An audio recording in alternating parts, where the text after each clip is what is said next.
So first I want to understand what is the thinking as far as the NCP itself is concerned. Well, you'll see that this kind of a move will clearly have repercussions with respect to the confusion among the cadres of the NCP, which is already in a state of anxiety after there has been a split in the party where Ajit Pawar has claimed complete control over the party. In fact, he has even told the Election Commission that he is the national president of the party. At such a crucial juncture, Sharad Pawar being seen on stage with the Prime Minister at a time when even the Deputy Chief Minister of Maharashtra, Ajit Pawar, who's on stage as a part of the protocol. We saw how Ajit Pawar avoided speaking with Sharad Pawar when he came for the event today. So peculiar position really for the NCP. Several NCP leaders in private said that they were not very happy with the kind of optics that will play out with respect to this visit and with respect to Sharad Pawar sharing the stage with the Prime Minister. At the same time, the opposition leaders are also unhappy because the crucial parliamentary session is going on in Delhi and the opposition expects Sharad Pawar to be there. At such a juncture, Sharad Pawar choosing to be in Pune, optically damaging where he is being seen on stage with the Prime Minister.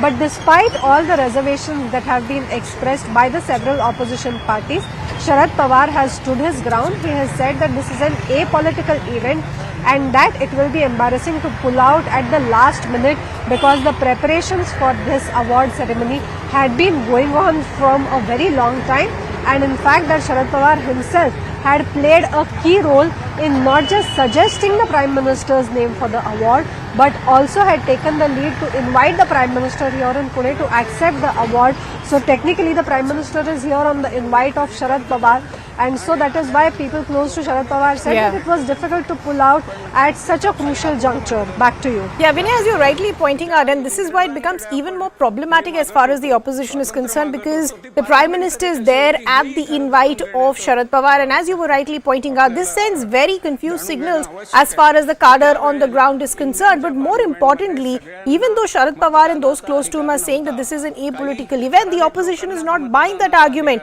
Yesterday you were bringing us conversations as far as very representatives of Maharashtra Congress are concerned who were saying we're going to show black flags and others. This also looks like a divided opposition, especially at a time when the opposition wants to come together to keep their differences aside to take on the NDA as far as 2024 is concerned. Well, it's interesting, Riddhima, as to how the opposition has tried to downplay this whole optics in the last 2 days. In fact, even as we spoke to several NCP and Congress leaders here in Pune, they kept saying that they will continue to show black flags to Narendra Modi and will continue to protest against Narendra Modi, even as the Congress officially said on record that it was Sharad Pawar's personal call to decide about whether he wants to attend the program or not. So in some sense, Congress is trying to bifurcate this whole event into two sections. One is that the Prime Minister himself is in Pune, and the second is that Sharad Pawar will be sharing the stage with Narendra Modi for the first time after the divide within the NCP. As far as the second part goes, the opposition has been trying to say not much about this, while continuing to say that it will target the Prime Minister for his failure in handling the Manipur issue. So interesting optics here playing out, where the opposition is also trying out some balancing act. Back to you. Vinay, we'll just request you to stay on with us. Let's dip into the live proceedings once again. Indira Gandhi, Manmohan Singh, Pranab Mukherjee, Sharad Pawar, ऐसे राजकीय क्षेत्र में हमने पुरस्कार दिए हैं, वैसे सामाजिक काम जो करते थे बाबा आमटे और उनके लड़कों को हमने पुरस्कार दिया, स्वामीनाथन को दिया, वर्गीस कुरियर को दिया, ऐसे बहुत लोगों को 40 लोगों को आज तक हमने पुरस्कार दिया है। इस बार सब विश्वस्त पुरस्कार के लिए चर्चा करने के लिए इकट्ठा हुए तो हमारे सामने एक ही नाम आया, आदरणीय श्री नरेंद्र मोदी जी का।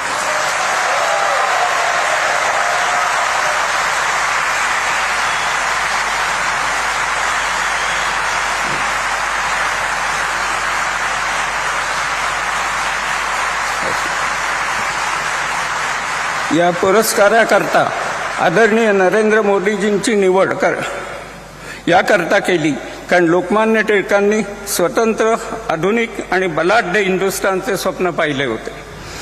राष्ट्रीयत्व, हिंदुस्थानच्या पुरातन विद्या, वैभवशाली इतिहास, राष्ट्रप्रेम, स्वदेशी, राष्ट्रीय शिक्षण, आधुनिक तंत्रज्ञान, स्वदेशी अर्थकारण लोकमान्यांनी सांगितले होते. आणि तेच सूत्र श्री नरेंद्र मोदीजींच्या लोककल्याणकारी बलाढ्य राष्ट्रात आम्हाला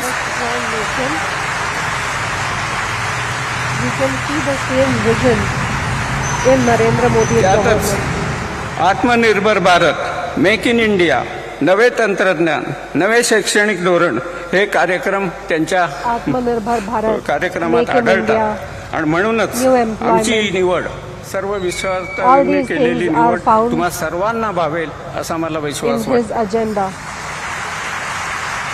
And so I'm confident that you all will like the choice we have made माननीय for this पंतप्रधान year's award. श्री नरेंद्र मोदीजींनी हा पुरस्कार स्वीकारला म्हणून टिळक स्वराज्य संघातर्फे मी त्यांचे आभार मानतो. तसेच श्री शरदराव पवार यांचेही आभार मानतो, नरेंद्र कारण मोदी खास करून ते मुद्दामून या कार्यक्रमाकरता for आले. accepting तसेच सुशील कुमार शिंदेही this आले. invite. त्या सगळ्यांचेच आभार मानतो. आणि I also इथंच thank विरमतो. Sharad Pawar जय हिंद, जय and Maharashtra. Sushil Kumar Shinde. I stop at this. Jai Hind, Jai धन्यवाद Bharat. Doctor Tilak.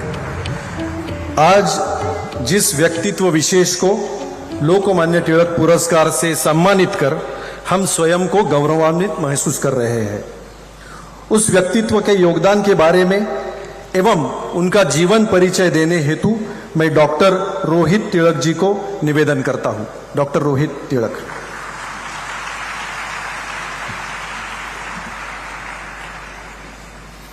Honorable Prime Minister, dignitaries on the dais, and respected audience.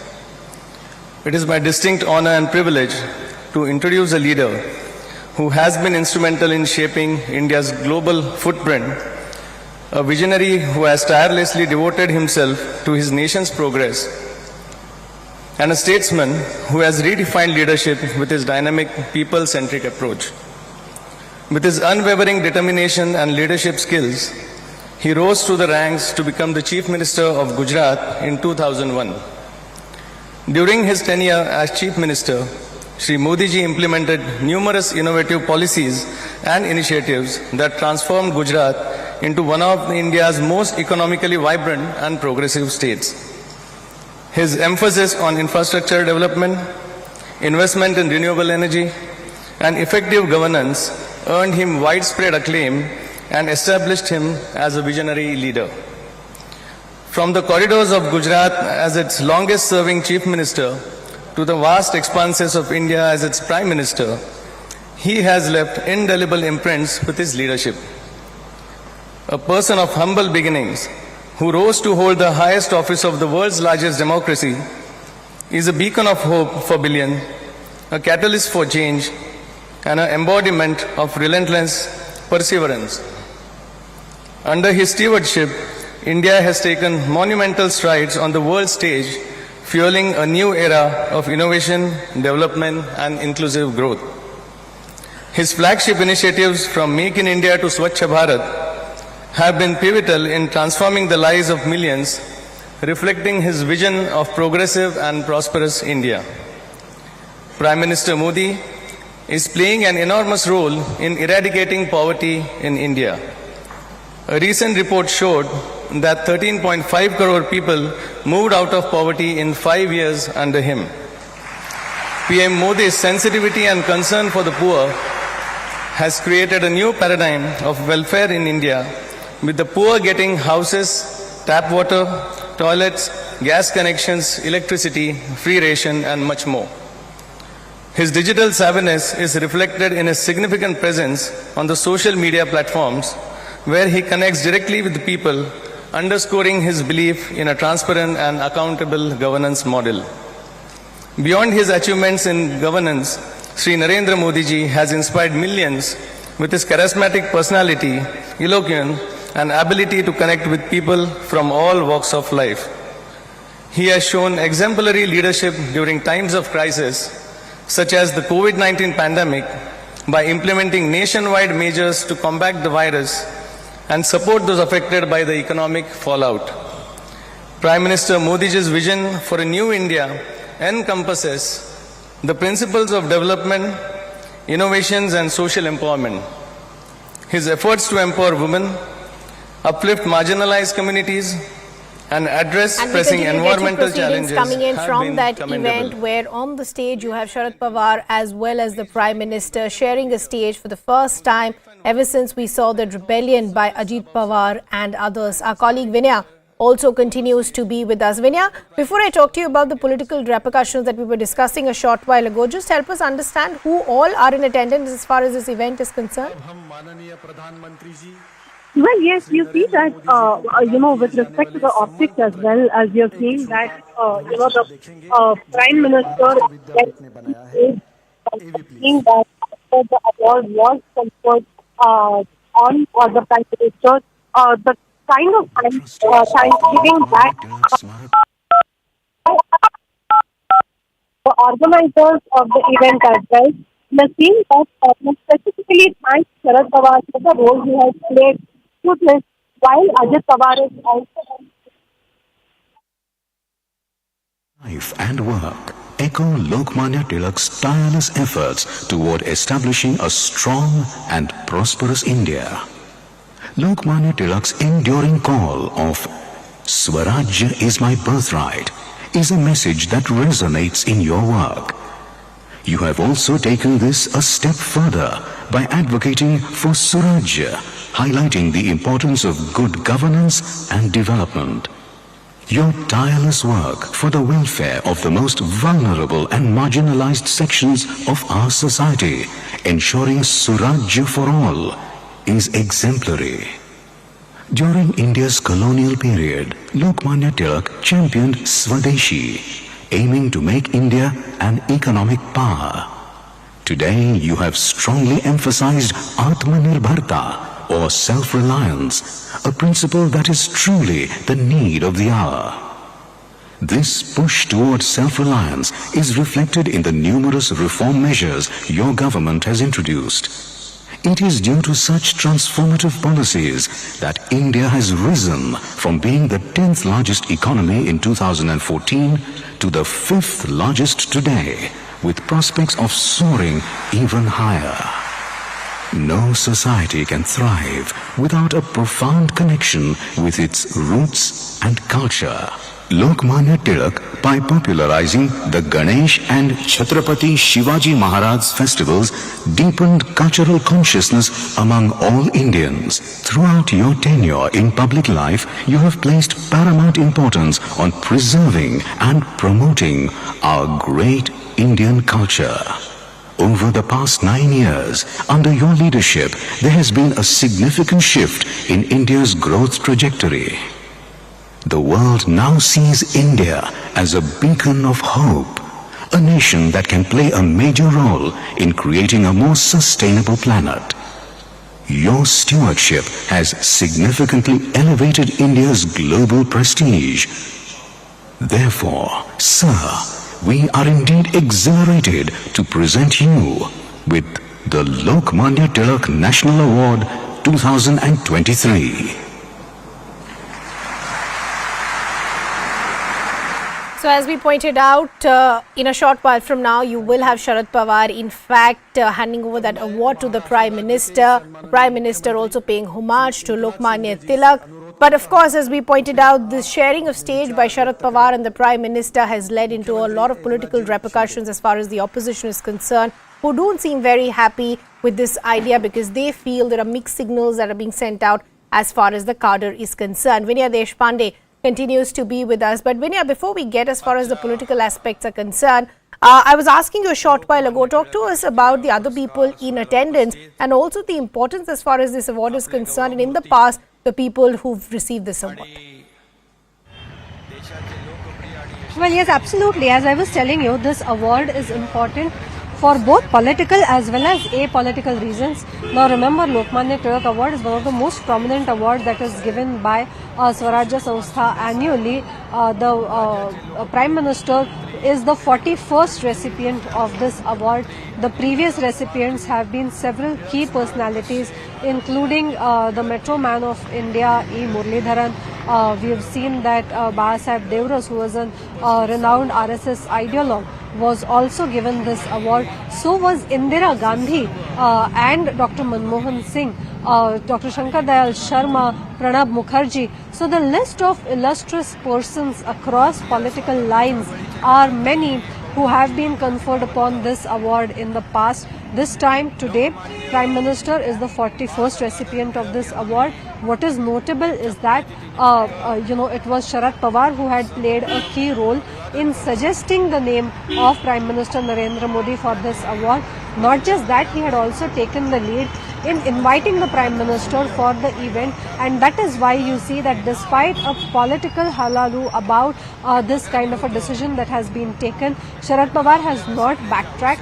He has maintained that this is an apolitical event and that sharing the stage with the Prime Minister of country should not be a problem, but particularly at a time when the NCP has split in the middle. This is the first time that Sharad Pawar is sharing stage with the Prime Minister.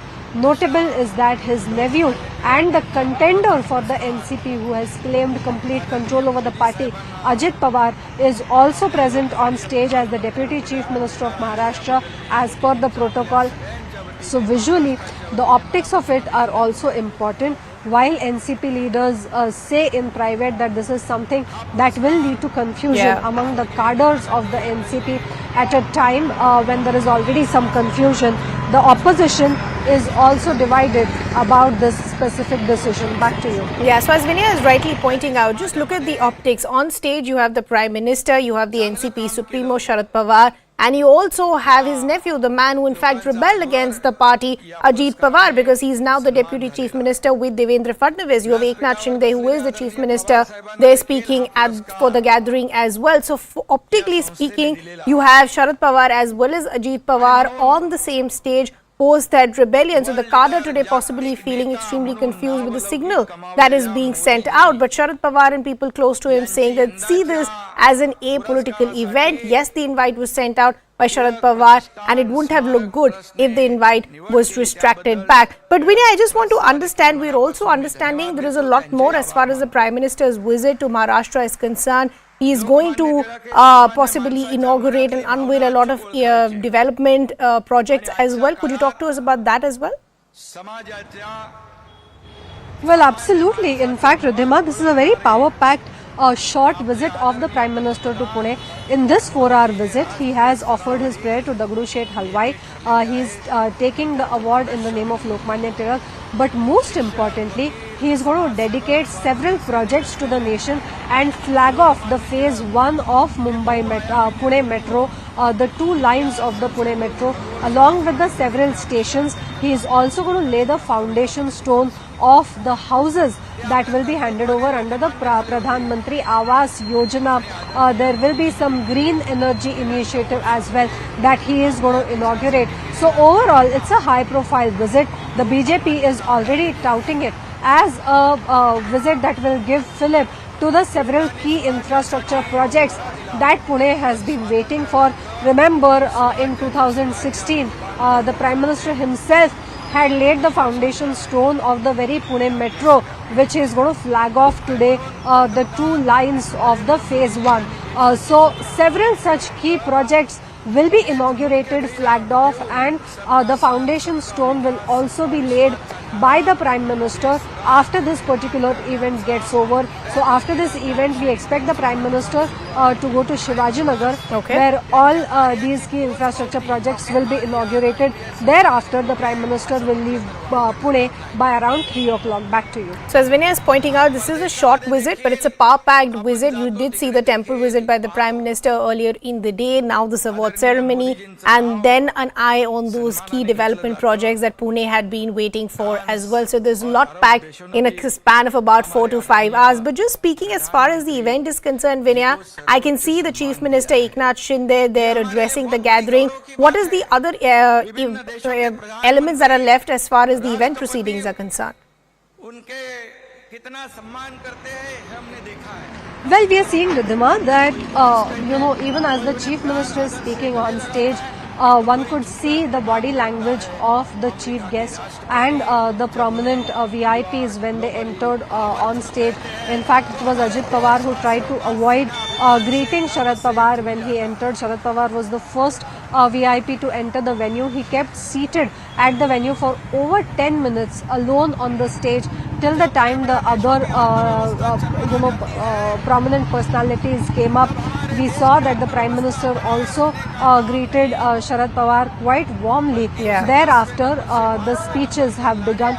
Right now, the Chief Minister is addressing the crowd. Back to you. Okay, so Vinaya, now let's just talk as far as the political repercussions are concerned. This is what we've been discussing. But the logic that's been given by Sharad Pawar and people close to him is that why are you even seeing this as a political event? It's not like it's a BJP event, it's an apolitical event. And if you look at the people who've received this award in the past, they've been from across sectors and across political parties. So should the opposition actually be worried if the Prime Minister and Sharad Pawar share the stage?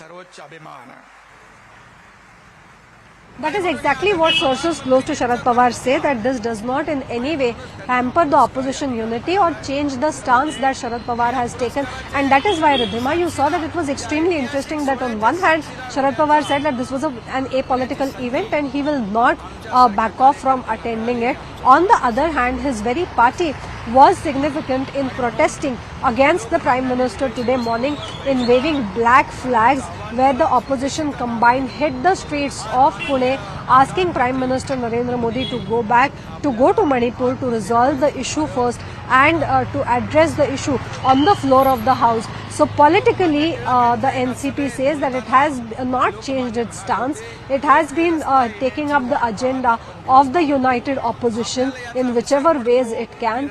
But when it comes to the event itself, which is apolitical in nature, the fact that Sharad Pawar himself had taken such great lead in organizing, suggesting and inviting the Prime Minister for this event, Sharad Pawar said that it was important for him to attend the event as well. So the NCP sources close to Sharad Pawar making a very clear distinction with respect to the optics of it, saying that the event is apolitical and so he wouldn't have problems attending it.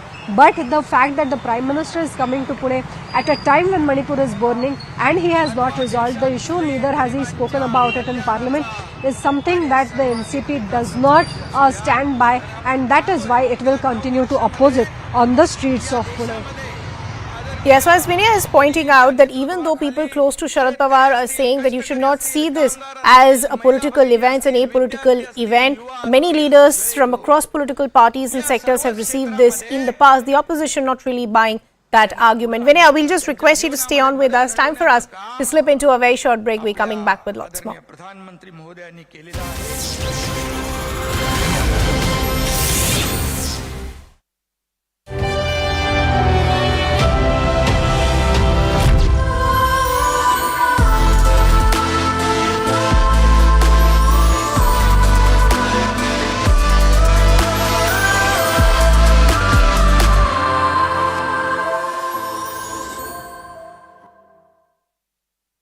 Muthoot finance. यहाँ पर बजरंग दल और विश्व हिंदू परिषद की शोभा यात्रा निकल रही थी। उसी दौरान एक दूसरे समुदाय के लोगों ने उनके ऊपर पत्थरबाजी शुरू कर दी और उसके बाद दोनों समुदाय के बीच जमकर पत्थरबाजी हुई। पुलिस जब मौके पर पहुंचती है तो पुलिस पार्टी को भी निशाना बनाया जाता है और आप देख सकते हैं यहाँ पर इस जगह पर तमाम जगहों पर केवल पत्थर ही पत्थर नजर आ रहे हैं। कांच के शीशे टूटे पड़े हैं। यहाँ पर गोलियों के बुलेट के निशान यहाँ पर आपको देखे जा रहे हैं और कोई पुलिसकर्मी जो है इस घटना में घायल हुए हैं। दरअसल ये बवाल ऐसे खड़ा हुआ है कि सोशल मीडिया पे जो जुनेद हत्याकांड का जो आरोपी है मोनू मानेसर, उसने एक पोस्ट डाली और उसने कहा कि वो भी मेवात पहुंचेगा जब ये शोभा यात्रा निकलेगी। इसके बाद ही जो मेवात नूह हुए उसमें एक समुदाय के अंदर गुस्सा पैदा हुआ और उसके बाद यहाँ पर इस तरह की अफवाह फैलाई गई जब शोभा यात्रा निकल रही थी कि मोनू मानेसर उस शोभा यात्रा में मौजूद है और जिसके बाद स्थानीय लोगों ने जमकर यहाँ पर उत्पात मचाया, पत्थरबाजी की, आगजनी की। पुलिस ने आपराधिक धाराओं में मामला दर्ज करा और पुलिस की पहली प्राथमिकता यह है कि इस इलाके में शांति व्यवस्था कायम रहे, इंटरनेट सेवा को बाधित किया गया है और धारा 144 लगाई गई है। अफवाह फैलाई गई, उस अफवाह से स्थिति तनावपूर्ण हुई और आप देख सकते हैं ये गाड़ियों के जो शीशे हैं ये पूरी तरह से तोड़ दिए गए हैं। केवल पुलिस पार्टी को यहाँ पे निशाना बनाया गया है या जो दूसरे समुदाय के लोग जो शोभा यात्रा निकाल रहे थे उन्हें निशाना बनाया गया है। जमकर लोगों ने अपने घर से पत्थर चलाए हैं, कांच की बोतलें फेंकी हैं पुलिस पार्टी के ऊपर। स्थानीय लोग काफी डरे हुए हैं और आप देख सकते हैं ये पूरा मार्केट जो है पूरी तरह से बंद करा दिया गया है। हालांकि शोभा यात्रा हर साल निकली थी, गुरुग्राम से शोभा यात्रा सफलतापूर्वक निकल चुकी थी, लेकिन जिस तरह से वो नुहू मेवात में पहुंचती है और उसके बाद एक अफवाह फैलाई जाती है, उस अफवाह के बाद यहां पर कुछ देर के बाद पुलिस पहुंचती है। हालांकि कुछ ये जानकारी भी आ रही है कि पुलिस को शायद पहले से अंदेशा नहीं था कि इस तरह से भीड़ उग्र हो सकती है। शीघ्र वहाँ पर शांति बहाल करने की कोशिश कर रहे हैं और मैं सारों से कहना भी चाहता हूँ कि सबसे पहले वो सारे शांति बहाल करें, ये मैं अपील भी करना चाहता हूँ। कोई जहाँ पर कोई लोग फंसे हुए हैं उनको रेस्क्यू किया जा रहा है और वहाँ पर फोर्स भेजी जा रही है। एसपी मेवात तो छुट्टी पर थे लेकिन पलवल एसपी के पास ड्यूल चार्ज था, he is on the spot और फोर्स लेकर वो पहुंच रहे हैं लोगों को अगर कहीं पर फंसे हुए हैं उनको मुक्त कराने के लिए। अनेक कुछ गाड़ियों को आग लगाने के विजुअल हमारे सामने आए हैं, उन सारों का हम बाद में करेंगे। हमारा जो प्राइमरी टास्क है, जो हमारा होना चाहिए, वो है कि वहाँ पर शांति की बहाली की जाए। डॉक्टर रोहित तिलक या ठिकाणी उपस्थित असलेले सगळे मान्यवर आणि बंधू भगिनींनो, आजचा दिवस हा लोकमान्यांचा 103 पुण्यतिथीचा आहे आणि त्याचा सोहळा या ऐतिहासिक पुणे शहरामध्ये होतोय। मैं प्रधानमंत्री जी को कहना चाहता हूँ कि देश में पुणे शहर का एक अलग महत्व है। छत्रपति शिवाजी महाराज और इनका इतिहास पूरी दुनिया जानती है। शिवाजी महाराज का जन्म इसी जिले में शिवनेरी के किले में हुआ और इसी पुणे शहर के लाल महल में उनका बचपन उन्होंने गुजारा। यहाँ उन्होंने हिंदवी स्वराज्य के निर्माण किए। या देशामध्ये अनेक राजे राजवाडे होऊन गेले, त्यांचं राज्य, त्यांचं संस्थान त्यांच्या नावाने ओळखलं जायचं। कुठे देवीजींचं यादवांचं संस्थान असेल, कुठं मोगलांचं दिल्लीचं संस्थान असेल, अनेकांचे संस्थानं या देशात होऊन गेली, पण शिवछत्रपतींचं काम हे का वेगळ्या दिशेवर झालं। त्यांनी राज्य उभं केलं, पण ते भोसल्यांचं राज्य नव्हतं, ते हिंदवी स्वराज्य होतं, ते रयतेचं राज्य होतं आणि ते रयतेचं राज्य प्रस्थापित करण्याच्या संबंधीचं काम या पुणे शहरामध्ये झालं। हा पुण्याचा एक गौरवशाली इतिहासाचा भाग आहे। अलीकडच्या काळामध्ये या देशानं आणि या देशाच्या जवानानं देशाचं रक्षण करण्याच्यासाठी एक प्रकारचा सर्जिकल स्ट्राईक केलेला होता। सर्जिकल स्ट्राईकची चर्चा आत्ता होते, पण लाल महालामध्ये शाहिस्तेखांनी ताबा घेण्याचा प्रयत्न केल्याच्या नंतर या देशाचा पहिला सर्जिकल स्ट्राईक हा शिवछत्रपतींच्या काळामध्ये झाला। ही गोष्ट आपण कधी विसरू शकत नाही आहे। अनेक गोष्टी या ठिकाणी सांगता येतील। आपण लोकमान्यांचं स्मरण करण्याच्यासाठी आलो। 1865 मध्ये लोकमान्यांचे वडील गंगाधर यांनी रत्नागिरी सोडली आणि पुण्यामध्ये त्यांचं आगमन झालं। पुण्यामध्ये आगमन झाल्याच्या नंतर and ते came to नुसतं Pune. आगमन नव्हतं, ती एक प्रकारची चिंगारी होती. संपूर्ण स्वराज्य स्थापन करण्याच्या संबंधीची ती मशाल बनलेली होती. Was the आणि beginning त्या कालखंडामध्ये for लोकमान्यांचा सुरुवातीचा काळ या पुणे शहरामध्ये गेला. त्यांचं एकंदर लक्ष सगळ्या परिस्थितीवर होतं आणि ते असताना ब्रिटिशांच्या गुलामगिरीतून बाहेर पडायचं असेल तर सामान्य माणसाला जागृत केलं पाहिजे आणि त्यासाठी एक जबरदस्त अशा प्रकारचं शस्त्र याची निर्मिती करण्याची आवश्यकता आहे आणि ते शस्त्र म्हणजे पत्रकारिता. तिलकजीने 25 साल की उम्र में मराठी भाषा में केसी अखबार और अंग्रेजी में मराठा साप्ताहिक शुरू किया that was in the form of a और इन newspaper. खतों के माध्यम से इंग्रेजों के खिलाफ उन्होंने कड़ा प्रहार किया. केसरी का मतलब सिंह या शेर है. केसरी और मराठा द्वारा टिळकाजींनी एकंदर या देशाच्या परकीय लोकांच्यावर प्रचंड प्रहार केले आणि एक प्रकारची लोकजागृती करण्याच्या संबंधीचं काम त्यांच्या काळामध्ये त्यांनी केलं होतं. ते नेहमी म्हणत असत पत्रकारिता याचा कुणाचा दबाव असता कामा नये.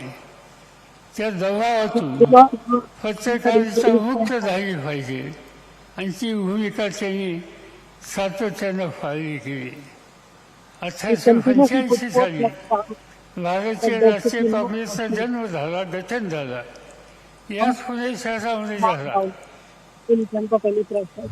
त्या काळामध्ये पहिलं अधिवेशन या पुणे शहरात होणार होतं, परंतु फ्लेगची साथ या ठिकाणी आली आणि त्यामुळं हे अधिवेशन मुंबईच्या गावाला टँकवर दिलं गेलं, ज्याला ऑगस्ट क्रांती मैदान म्हणून आज त्या ठिकाणी ओळखलं जातं. त्या काळामध्ये एकंदर 2 प्रकारचे नेते त्या संघटनेमध्ये होते, ज्यांना मवाळ म्हणून ओळखलं जायचं आणि जहाल म्हणून ओळखलं जायचं. आणि या जहालांचं प्रतिनिधित्व हे लोकमान्यांनी केलेलं होतं.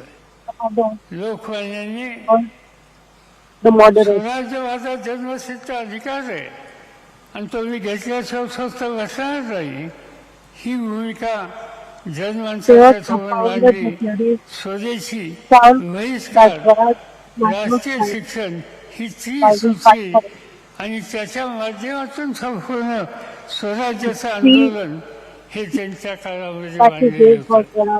ज्याचा उल्लेख आदिशवात्यांनी केला. गणेश उत्सव असेल, शिवजयंती असेल, या सगळ्यामध्ये लोकमान्यांचं योगदान हे फार मोठं होतं आणि त्या माध्यमातून एक नवीन इतिहास तयार करण्याचं काम त्यांनी केलं. त्या कालखंडामध्ये 2 युग होती, एक टिळक युग आणि दुसरं महात्मा गांधींचं गांधी युग. या ठिकाणी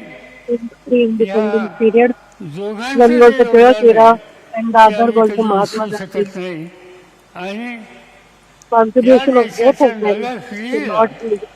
या कर्तृत्वान दृष्टीच्या नेत्यांचा आदर्श हा अखंडपणानं प्रेरणा देईल याची मला खात्री आहे.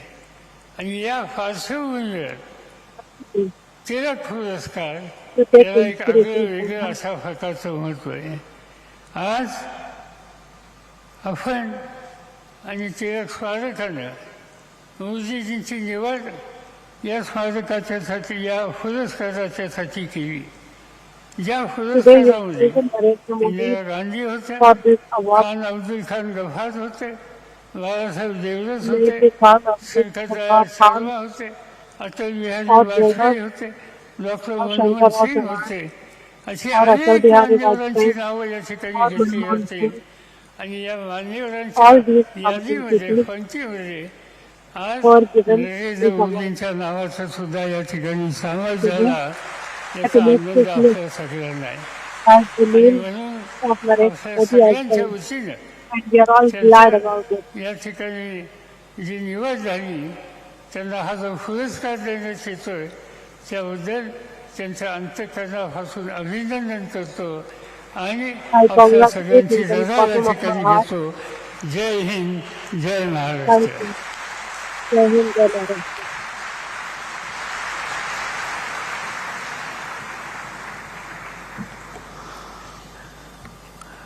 आता तो मंगल क्षण आलेला है.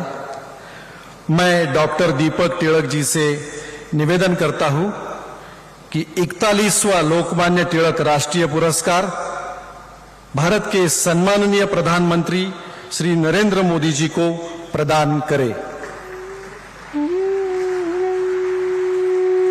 लोकमान्य टिळक वापरत असत असेच उपरणे, जे उपर्ण लोकमान्य टिळक वापरत असत तशाच पद्धतीचं खास उपर्ण बनवून घेतलेलं आहे आदरणीय पंतप्रधानजींसाठी.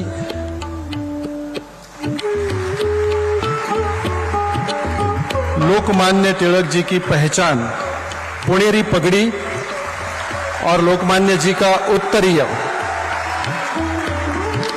त्याचप्रमाणे सम्मान पत्र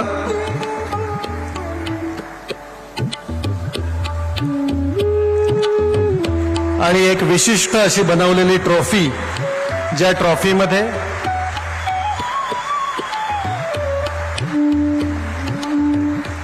विशिष्ट ट्रॉफी, ज्या ट्रॉफीमध्ये आपण पाहू शकता श्रीमद भगवत गीता, त्याचप्रमाणे लोकमान्यांची पगडी, केसरीचा पहिला अंक आणि लोकमान्यांची प्रतिमा.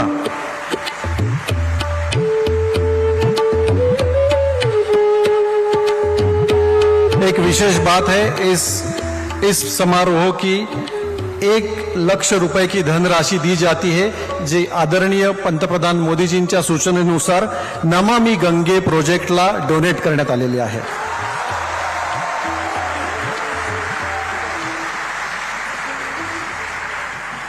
लोकमान्य तिलक राष्ट्रीय पुरस्कार से सम्मानित हुए आदरणीय प्रधानमंत्री श्री नरेंद्र मोदी जी, जिनके कार्य एवं विचार हमारी प्रेरणा है.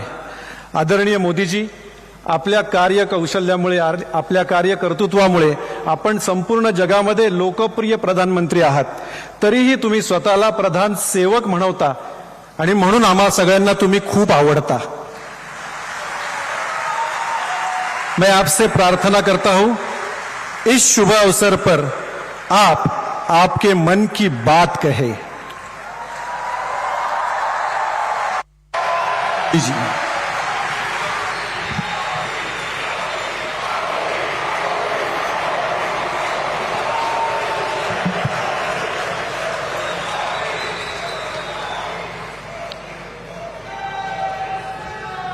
लोकमान्य टिळकांची आज 103वी पुण्यतिथी आहे.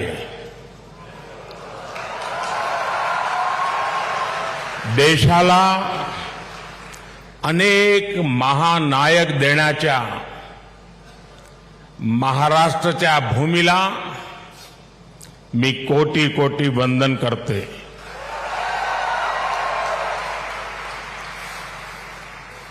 कार्यक्रम में उपस्थित आदरणीय श्री शरद पवार जी, राज्यपाल श्रीमान रमेश बैस जी, महाराष्ट्र के मुख्यमंत्री श्रीमान एकनाथ शिंदे जी, उप मुख्यमंत्री श्रीमान देवेंद्र फडणवीस जी, उप मुख्यमंत्री श्रीमान अजित पवार जी, ट्रस्ट के अध्यक्ष श्रीमान दीपक तिलक जी, पूर्व मुख्यमंत्री मेरे मित्र श्रीमान सुशील कुमार शिंदे जी, तिलक परिवार के सभी सम्मानित सदस्यगण एवं उपस्थित भाई और बहनों, आज का ये दिन मेरे लिए बहुत अहम है.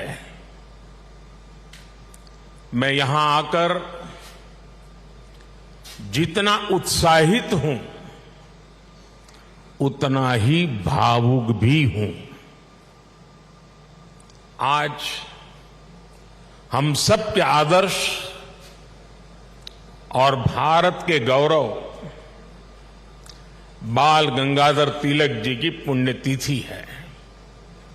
साथ ही आज अन्ना भाऊ साठे जी की जन्म जयंती भी है। लोकमान्य तिलक जी तो हमारे स्वतंत्रता इतिहास के माथे के तिलक है।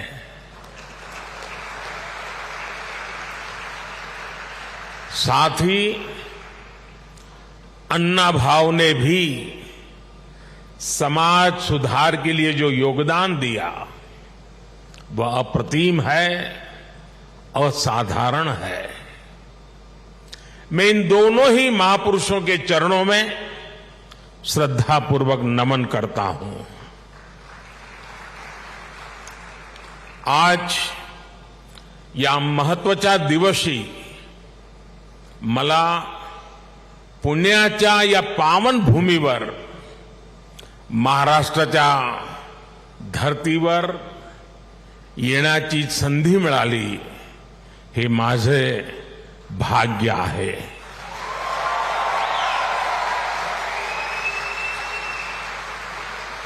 ये पुण्यभूमि छत्रपति शिवाजी महाराज की धरती है। ये चाफेकर बंधुओं की पवित्र धरती है। इस धरती से ज्योतिबा फुले, सावित्रीबाई फुले की प्रेरणाएं और आदर्श जुड़े हैं। अभी कुछ ही देर पहले मैंने दगड़ूशेठ मंदिर में गणपति जी का आशीर्वाद भी लिया।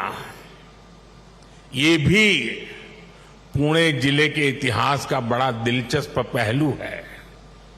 दगड़ूशेठ पहले व्यक्ति थे जो तिलक जी के आह्वान पर गणेश प्रतिमा की सार्वजनिक स्थापना में शामिल हुए थे।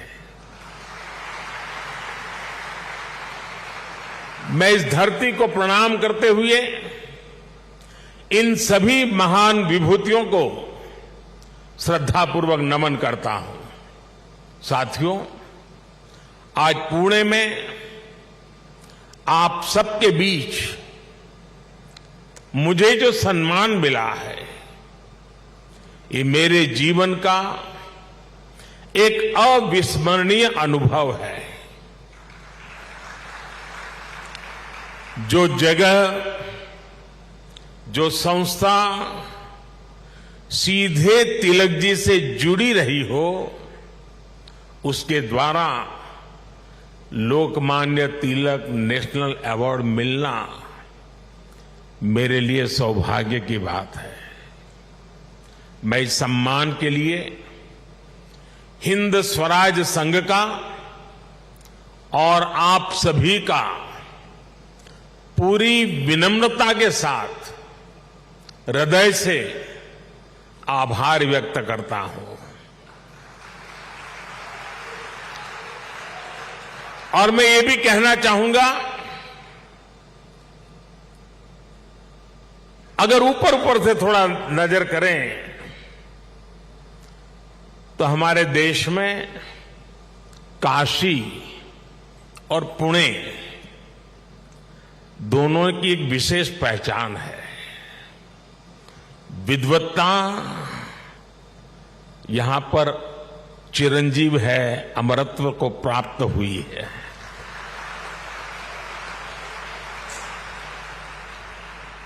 और जो पुणे नगरी विद्वत्ता की दूसरी पहचान हो, उस भूमि पे सम्मानित होना जीवन का इससे बड़ा कोई गर्व और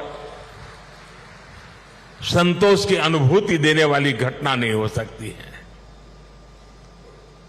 लेकिन साथियों, जब कोई अवार्ड मिलता है तो उसके साथ ही हमारी जिम्मेदारी भी बढ़ जाती है।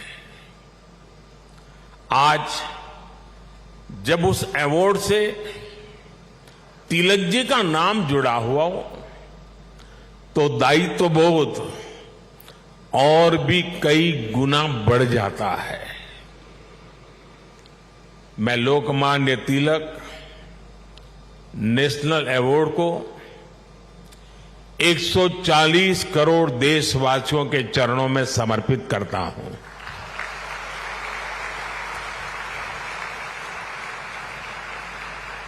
मैं देशवासियों को विश्वास भी दिलाता हूं कि उनकी सेवा में, उनकी आशाओं अपेक्षाओं की पूर्ति में कोई कोर कसर बाकी नहीं छोड़ूंगा। जिनके नाम में गंगाधर हो, उनके नाम पर मिले इस अवार्ड के साथ जो धनराशि मुझे दी गई है वो भी गंगा जी को समर्पित कर रहा हूं। मैंने पुरस्कार राशि नमामि गंगे परियोजना के लिए दान देने का निर्णय लिया है। साथियों, भारत की आजादी में लोकमान्य तिलक की भूमिका को, उनके योगदान को कुछ घटनाओं और शब्दों में नहीं समेटा जा सकता है। तिलक जी के समय और उनके बाद की स्वतंत्रता संग्राम से जुड़ी जो भी घटनाएं और आंदोलन हुए, उस दौर में जो भी क्रांतिकारी और नेता हुए, तिलक जी की छाप सब पर थी, हर जगह थी। इसलिए खुद अंग्रेजों को भी तिलक जी को the father of the Indian unrest कहना पड़ा था। तिलक जी ने भारत के स्वतंत्रता आंदोलन की पूरी दिशा ही बदल दी थी। जब अंग्रेज कहते थे कि भारतवासी देश चलाने के लायक नहीं है, तब लोकमान्य तिलक ने कहा कि स्वराज्य हमारा जन्मसिद्ध अधिकार है।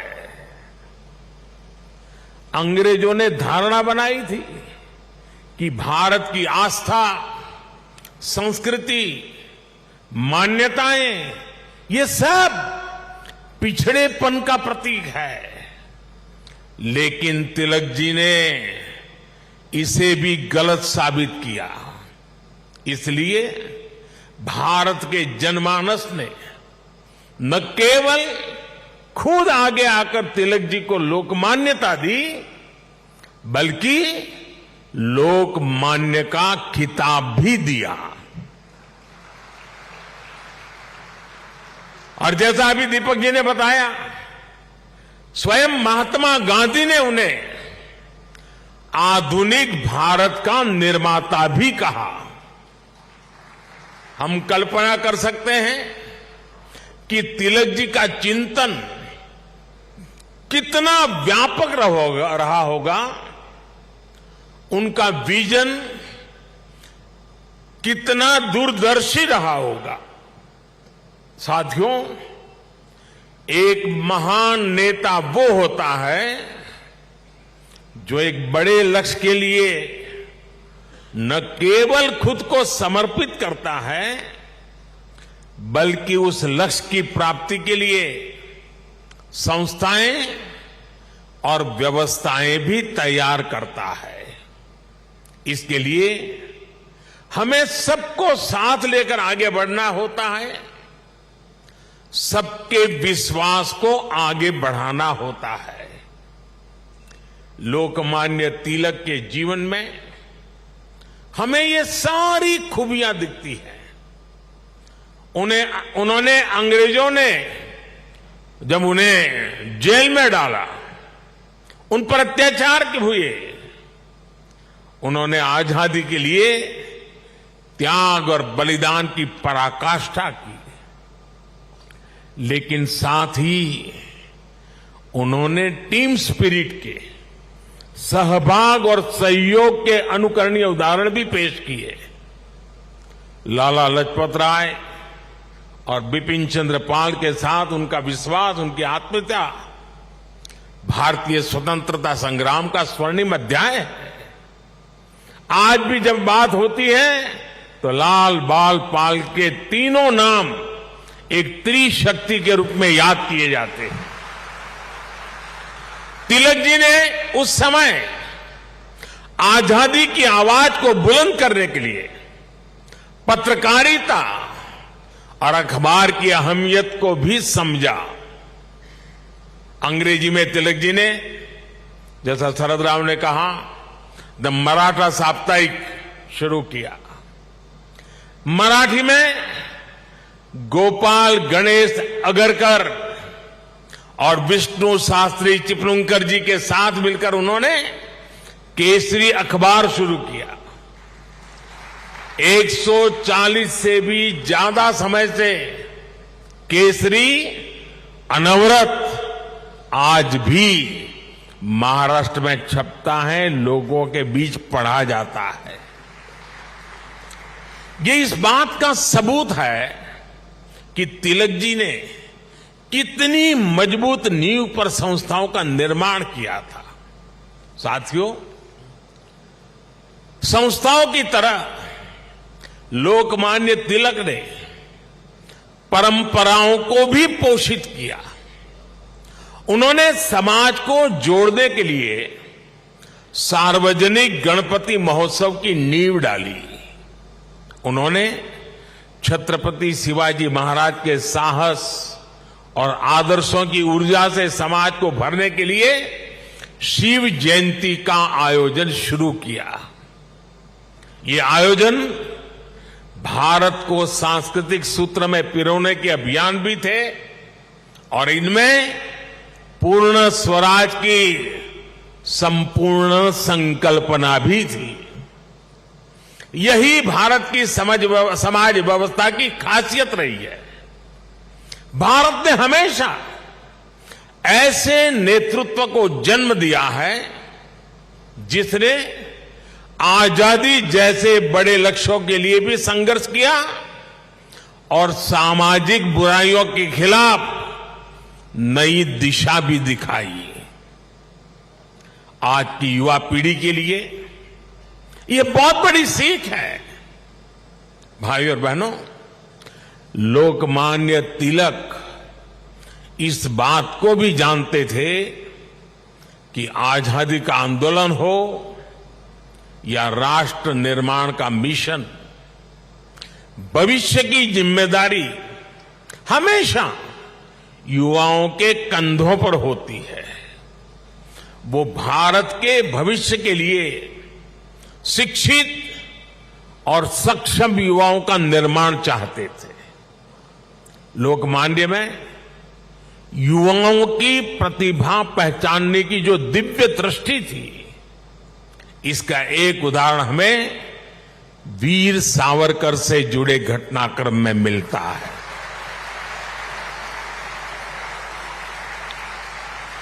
उस समय सावरकर जी युवा थे। तिलक जी ने उनकी क्षमता को पहचाना। वो चाहते थे कि सावरकर बाहर जाकर अच्छी पढ़ाई करें और वापस आकर आजादी के लिए काम करें। ब्रिटेन में श्यामजी कृष्ण वर्मा ऐसे ही युवाओं को अवसर देने के लिए 2 स्कॉलरशिप चलाते थे। एक स्कॉलरशिप का नाम था छत्रपति शिवाजी स्कॉलरशिप और दूसरी स्कॉलरशिप का नाम था महाराणा प्रताप स्कॉलरशिप। वीर सावरकर के लिए तिलक जी ने श्यामजी कृष्ण वर्मा से सिफारिश की थी। इसका लाभ लेकर वो लंदन में बैरिस्टर बन सके। ऐसे कितने ही युवाओं को तिलक जी ने तैयार किया। पुणे में new English school, Deccan education society और फर्ग्यूसन कॉलेज जैसे संस्थानों उसकी स्थापना उनके इसी विजन का हिस्सा है। इन संस्थाओं से ऐसे कितने ही युवा निकले जिन्होंने तिलक जी के मिशन को आगे बढ़ाया, राष्ट्र निर्माण में अपनी भूमिका निभाई। व्यवस्था निर्माण से संस्था निर्माण, संस्था निर्माण से व्यक्ति निर्माण और व्यक्ति निर्माण से राष्ट्र निर्माण, ये विजन राष्ट्र के भविष्य के लिए रोड मैप की तरह होता है। इसी रोड मैप को आज देश प्रभावी ढंग से फॉलो कर रहा है। साथियों, वैसे तो तिलक जी पूरे भारत के लोकमान्य नेता है, लेकिन जैसे पुणे और महाराष्ट्र के लोगों के लिए उनका एक अलग स्थान है, वैसा ही रिश्ता गुजरात के लोगों का भी उनके साथ है। मैं आज इस विशेष अवसर पर मैं उन बातों को भी याद कर रहा हूं। स्वतंत्रता संग्राम के समय वो करीब 1.5 महीने अहमदाबाद साबरमती जेल में रहे थे। इसके बाद 1916 में तिलक जी अहमदाबाद आए और आपको जानकर के खुशी होगी, उस समय जब अंग्रेजों की पूरी तरह जुल्म चलते थे, अहमदाबाद में तिलक जी के स्वागत में और उनको सुनने के लिए उस जमाने में 40,000 से ज्यादा लोग उनका स्वागत करने के लिए आए थे। और खुशी की बात यह है कि उनको सुनने के लिए उस समय ऑडियंस में सरदार वल्लभ भाई पटेल भी थे। उनके भाषण ने सरदार साहब के मन में एक अलग ही छाप छोड़ी। बाद में सरदार पटेल अहमदाबाद नगर पालिका के प्रेसिडेंट बने, म्युनिसिपैलिटी के प्रेसिडेंट बने। और आप देखिए उस समय के व्यक्तित्व की सोच कैसी होती थी। उन्होंने अहमदाबाद में तिलक जी की मूर्ति लगाने का फैसला किया। और सिर्फ मूर्ति लगाने का फैसला किया नहीं, उनके निर्णय में भी सरदार साहब की लौह पुरुष की पहचान मिलती है। सरदार साहब ने जो जगह चुनी वो जगह थी विक्टोरिया गार्डन। अंग्रेजों ने रानी विक्टोरिया की हीरक जयंती मनाने के लिए अहमदाबाद में 1897 में 1897 में विक्टोरिया गार्डन का निर्माण किया था। यानी ब्रिटिश महारानी के नाम पर बने पार्क में उनकी छाती पर सरदार पटेल ने इतने बड़े क्रांतिकारी लोकमान्य तिलक की मूर्ति लगाने का फैसला कर लिया।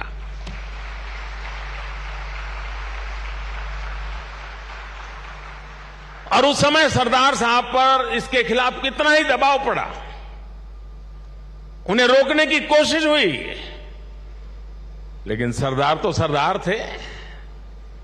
सरदार ने कह दिया वो अपना पद छोड़ देना पसंद करेंगे, लेकिन मूर्ति तो वहीं पर लगेगी।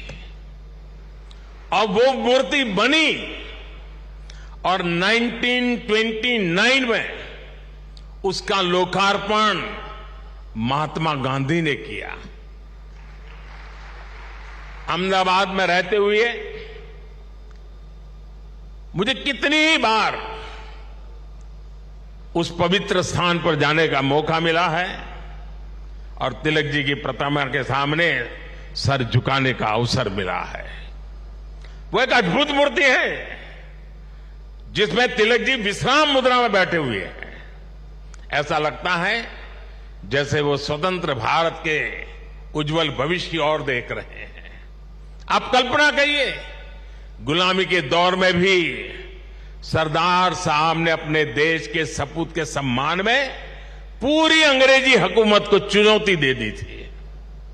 और आज की स्थिति देखिए, अगर आज हम किसी एक सड़क का नाम भी किसी विदेशी आक्रांता की जगह कर बदलकर भारतीय विभूति पर रखते हैं तो कुछ लोग उस पर हल्ला मचाने लग जाते हैं।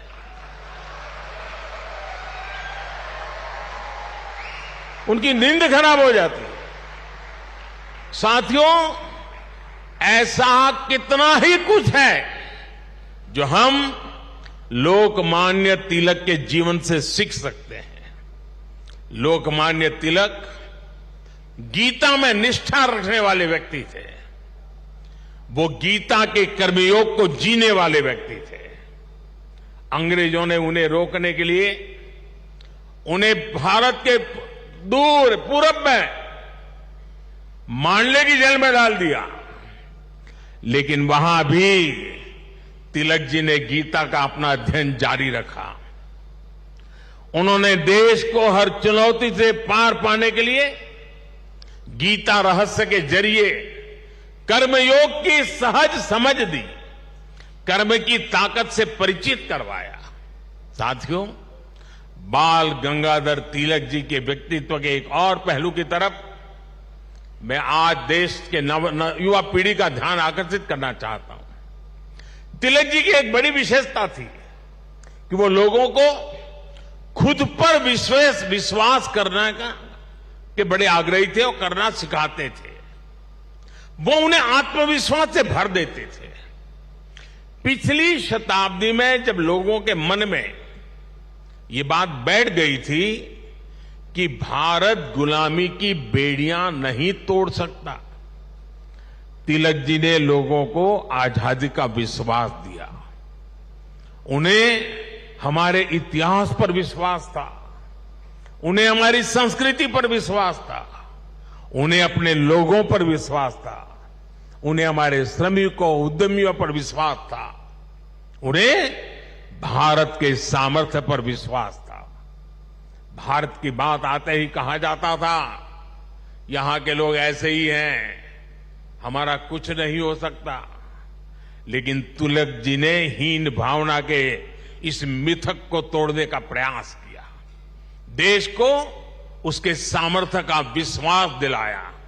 साथियों, अविश्वास के वातावरण में देश का विकास संभव नहीं होता। कल मैं देख रहा था, पुणे के ही एक सज्जन श्रीमान मनोज पोचाट जी ने मुझे एक ट्वीट किया है। उन्होंने मुझे 10 साल पहले की मेरी पुणे यात्रा को याद दिलाया है। उस समय जिस फर्ग्यूसन कॉलेज की तिलक जी ने स्थापना की थी, उसमें मैंने तब के भारत में ट्रस्ट डेफिसिट की बात की थी। अब मनोज जी ने मुझे आग्रह किया है कि मैं ट्रस्ट डेफिसिट से ट्रस्ट सरप्लस तक की देश की यात्रा के बारे में बात करूं। मैं मनोज जी का आभार व्यक्त करूंगा कि उन्होंने इस अहम विषय को उठाया है। भाइयों और बहनों, आज भारत में ट्रस्ट सरप्लस पॉलिसी में भी दिखाई देता है और देशवासियों के परिश्रम में भी झलकता है। बीते 9 वर्षों में भारत के लोगों ने बड़े बड़े बदलावों की नींव रखी, बड़े बड़े परिवर्तन करके दिखाए। आखिर कैसे भारत दुनिया की 5वीं सबसे बड़ी अर्थव्यवस्था बन गया? ये भारत के लोग ही हैं जिन्होंने ये करके दिखाया। आज देश हर क्षेत्र में अपने आप पर भरोसा कर रहा है और अपने नागरिकों पर भी भरोसा कर रहा है। कोरोना के संकट काल में भारत ने अपने वैज्ञानिकों पर विश्वास किया और उन्होंने मेड इन इंडिया वैक्सीन बनाकर दिखाई और पुणे ने भी उसमें बड़ी भूमिका निभाई। हम आत्मनिर्भर भारत की बात कर रहे हैं क्योंकि हमें विश्वास है कि भारत ये कर सकता है। हम देश के आम आदमी को बिना गारंटी का मुद्रा लोन दे रहे हैं, क्योंकि हमें उसकी ईमानदारी पर, उसकी कर्तव्य शक्ति पर विश्वास है। पहले छोटे छोटे कामों के लिए आम लोगों को परेशान होना पड़ता था। आज ज्यादातर काम मोबाइल पर एक क्लिक पर हो रहे हैं। कागजों को अटैच करने के लिए आपके अपने हस्ताक्षर पर भी आज सरकार विश्वास कर रही है। इससे देश में एक अलग माहौल बन रहा है, एक सकारात्मक वातावरण तैयार हो रहा है और हम देख रहे हैं कि विश्वास से भरे हुए देश के लोग देश के विकास के लिए कैसे खुद आगे बढ़कर काम कर रहे हैं। स्वच्छ भारत आंदोलन को इस जन विश्वास ने ही जन आंदोलन में बदला। बेटी बचाओ बेटी पढ़ाओ अभियान को इस जन विश्वास ने ही जन आंदोलन में बदला। लाल किले से मेरी एक पुकार पर कि जो सक्षम है उन्हें गैस सब्सिडी छोड़नी चाहिए, लाखों लोगों ने गैस सब्सिडी छोड़ दी थी। कुछ समय पहले ही कई देशों का एक सर्वे हुआ था। इस सर्वे में सामने आया कि जिस देश के नागरिकों को अपनी सरकार में सबसे ज्यादा विश्वास है, उस सर्वे ने बताया उस देश का नाम भारत है। ये बदलता हुआ जनमानस, ये बढ़ता हुआ जनविश्वास भारत के जन जन की प्रगति का माध्यम बन रहा है। साथियों, आज आजादी के 75 वर्ष बाद देश अपने अमृतकाल को कर्तव्य काल के रूप में देख रहा है। हम देशवासी अपने अपने स्तर से देश के सपनों और संकल्पों को ध्यान में रखकर काम कर रहे हैं। इसलिए आज विश्व भी भारत में भविष्य देख रहा है। हमारे प्रयास आज पूरी मानवता के लिए एक आश्वासन बन रहे हैं। मैं मानता हूं कि लोकमान्य आज जहां भी उनकी आत्मा होगी वो हमें देख रहे हैं, हम पर अपना आशीर्वाद बरसा रहे हैं। उनके आशीर्वाद से, उनके विचारों की ताकत से हम एक सशक्त और समृद्ध भारत के अपने सपने को जरूर साकार करेंगे। मुझे विश्वास है हिंद स्वराज संघ तिलक के आदर्शों से जन जन को जोड़ने में इसी प्रकार आगे आकर के अहम भूमिका निभाता रहेगा। मैं एक बार फिर इस सम्मान के लिए आप सभी का आभार प्रकट करता हूं। इस धरती को प्रणाम करते हुए, इस विचार को आगे बढ़ाने में जुड़े हुए सबको प्रणाम करते हुए मैं मेरी वाणी को विराम देता हूं। आप सबका बहुत बहुत धन्यवाद।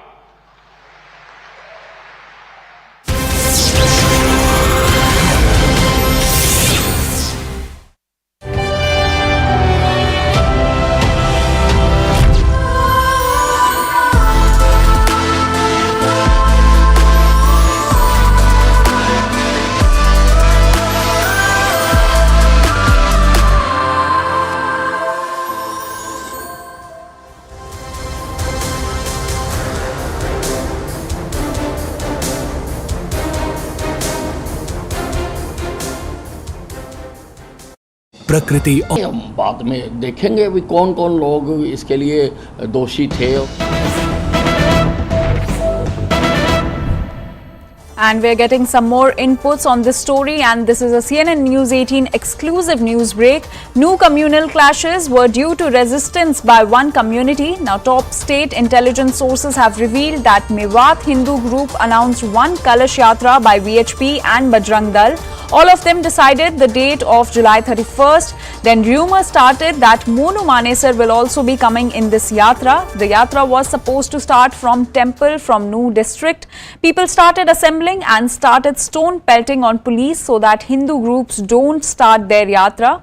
Later, it was decided that yatra should not proceed, and one group started rioting and stone pelting and attacked the police as well. Now, moving our focus to the state of Haryana, where following violent clashes during a Vishwa Hindu Parishad procession in Nuh district yesterday, 2 home guards were killed and 10 police personnel were injured.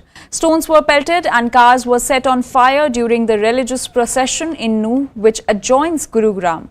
Tensions reached a boiling point over the alleged presence of Monu Manesar, who is a prominent cow vigilante and who is also wanted for the murder of 2 men in Rajasthan during the VHP's Shobha Yatra rally. Police lobbed tear gas shells to disperse the crowds yesterday, and Ministry of Home Affairs has sent 20 coys of CAPF, including 12 coys of Rapid Action Force, to Haryana to maintain law and order situation in the area. Meanwhile, mobile internet services have also been suspended along with the imposition of Section 144 in Nuh and Gurugram till Wednesday to contain the tension. So, the internet has been suspended in Nuh, whereas Section 144 has been imposed in Nuh and Gurugram as well.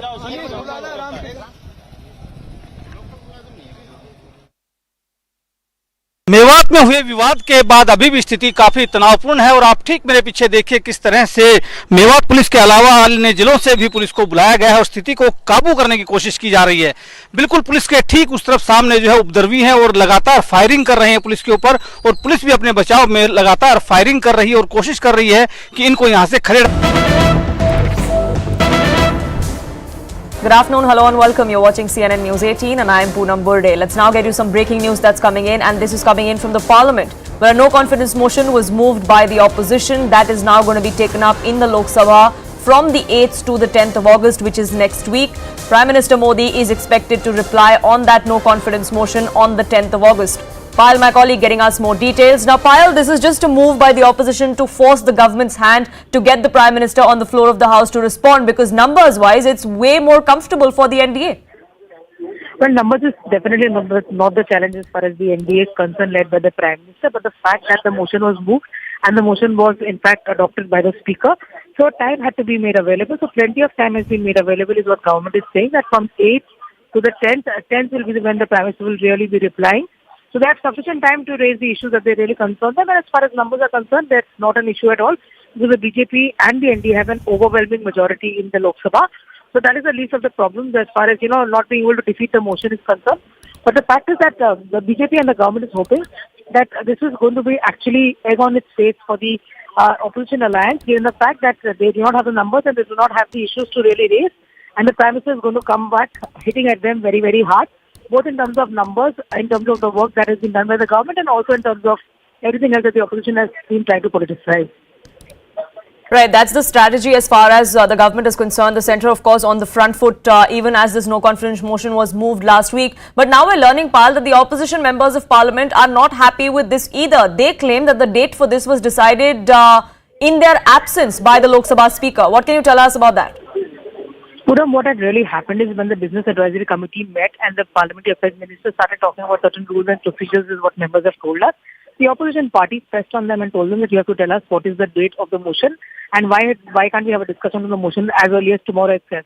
So the government did try to explain to them that there is a procedure in place. The Speaker has 10 days of time left, and the fact that the decision will be finally with the Speaker and that the Speaker will decide its date.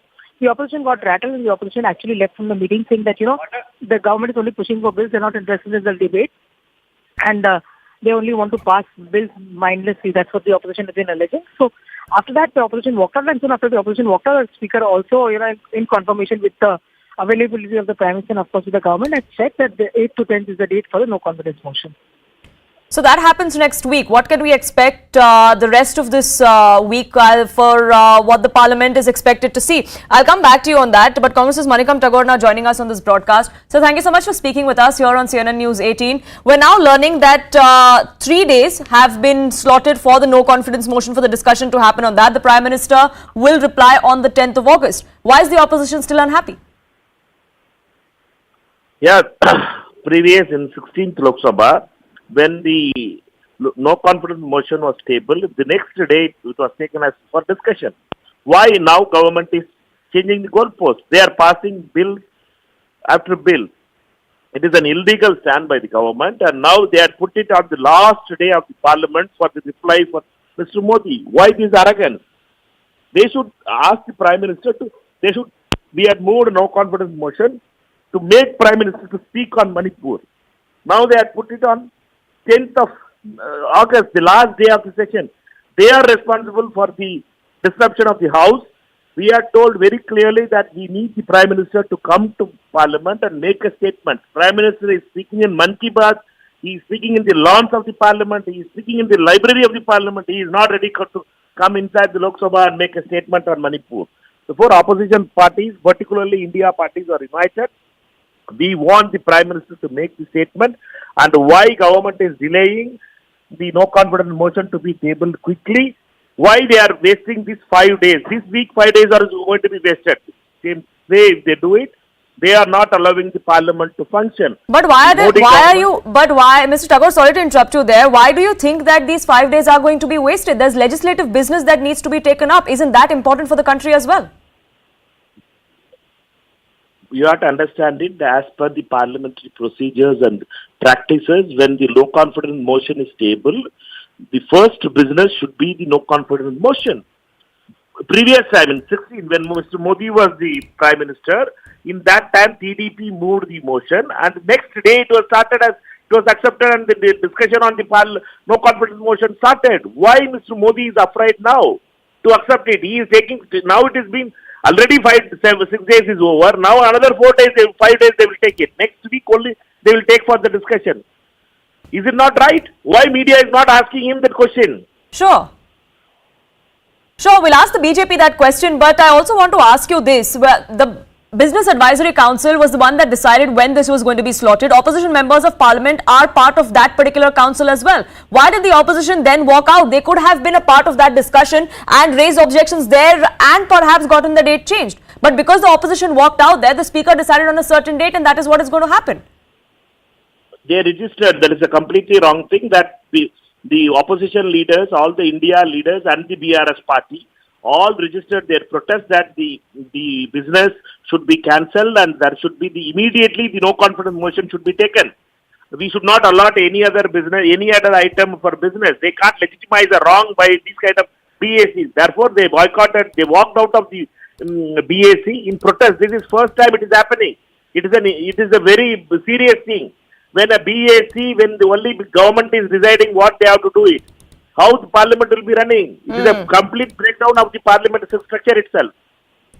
Sure, Mr. Tagore, I request you to stay on with me because there were certain questions that you were asking of the BJP, and I have BJP's Jaiveer Shergill on the phone line. I would ask him to take those questions. Jaiveer Shergill, thank you so much for speaking with us here on CNN News 18. The Congress says and a united opposition, as they claim, say that there has been precedence in the past where a no confidence motion has been moved, and immediately within 24 hours it was taken up. Why in this case the delay? Firstly, opposition is only and solely interested in playing game of hide and seek on the issue of Manipur rather than indulging in serious discussion and deliberation. First, the opposition, especially the Congress party, the party president does not attend the all-party meeting on Manipur in the Parliament where Mr. Nadda was present and the Congress president was not present. Number two, Congress demand was Prime Minister should speak. Prime Minister issued a statement. After the demand shifted, there should be a discussion in Parliament. Mr. Honorable Home Minister said he's ready for discussion. Then they shifted the goalpost. The Prime Minister, no confidence, he will speak. Now he will speak on the 10th August. The truth of the matter is the alliance, as I call it, not India, the alliance is running away from discussion because their double standards on Bengal and Rajasthan, hypocritical standards will be exposed. Prime Minister is going to take the wind out of the sails of the opposition's hypocrisy, double standards, and state the government's commitment to the women's safety in this country. On 10th August, you will witness. And lastly, legally and procedurally, the Business Advisory Council, opposition believes in spit and run politics. There is no rule. When you move a no confidence motion, the council and the speaker take the decision on the discussion which has been taken. Now opposition is scared, jittery, jumping like a kitten on a tinned roof that Prime Minister will speak and they will have no answer to give. Right, the war words between the centre and the opposition will continue both inside and outside Parliament. What happens to the proceedings until the no confidence motion comes up next week? That is also something that the rest of the country is looking at, because legislative business is being held to ransom. Who exactly is responsible for that? That's a question many in the country are also asking. But I thank you both gentlemen for joining us here on this broadcast with your perspective. Staying with what's transpiring in the Parliament, via sources, CNN News 18 is now learning that the BJD is going to be opposing the no confidence motion. They are on the side of the central government. They will be supporting the centre on the Delhi bill as well. The ordinance which is going to come up in Parliament is expected to be tabled by Union Home Minister Amit Shah today. This is what top sources are now told us, that the BJD, I beg your pardon, is going to be opposing the no confidence motion, adding to the already mighty NDA alliance within the Lok Sabha as far as sheer numbers are concerned. Payal, my colleague, joining us, getting us more details. Now, Payal, initially it was the YSRCP, now the BJD too on the side of the government. Well, yes, it's a very, very important development given the fact that, when it comes to passing the bill in the Rajya Sabha, especially the Delhi bill which the government would like to pass, it would be important to make sure that, at least you have the numbers in place. Now, the NDA on its own has 112 in terms of numbers. But the BJD is a big factor. The BJD has 9 Rajya Sabha MPs, so that is going to be extremely important as far as the future of this bill is concerned. So they are going to support that bill in both houses. In the Lok Sabha, the problem is not so much of the numbers as far as the Delhi bill is concerned, Poonam, because the BJP, like I said, has overwhelming majority. But defeating the no confidence motion for the second time in a row will also be a message that the Modi government will want to send to the people across the country, that not only do they have alliance partners, of course, with the NDA alliance, but also neutral players who've come to the fore and spoken on the issues the way it is. It is not that the BJD has supported the bill on everything that is concerned, but most of the time they've come along as far as the BJP is concerned. So it's sort of a tactical alliance that we've really seen between the two parties, but a very, very important factor of support coming in as far as this Delhi ordinance bill is concerned in particular. Right, the numbers definitely on the government side as far as the no confidence motion goes. As far as the passage of bill goes, it seems like they have comfortable majority now with the YSRCP and the BJD both joining ranks with the government over certain legislations. For the moment, Payal, thank you so much.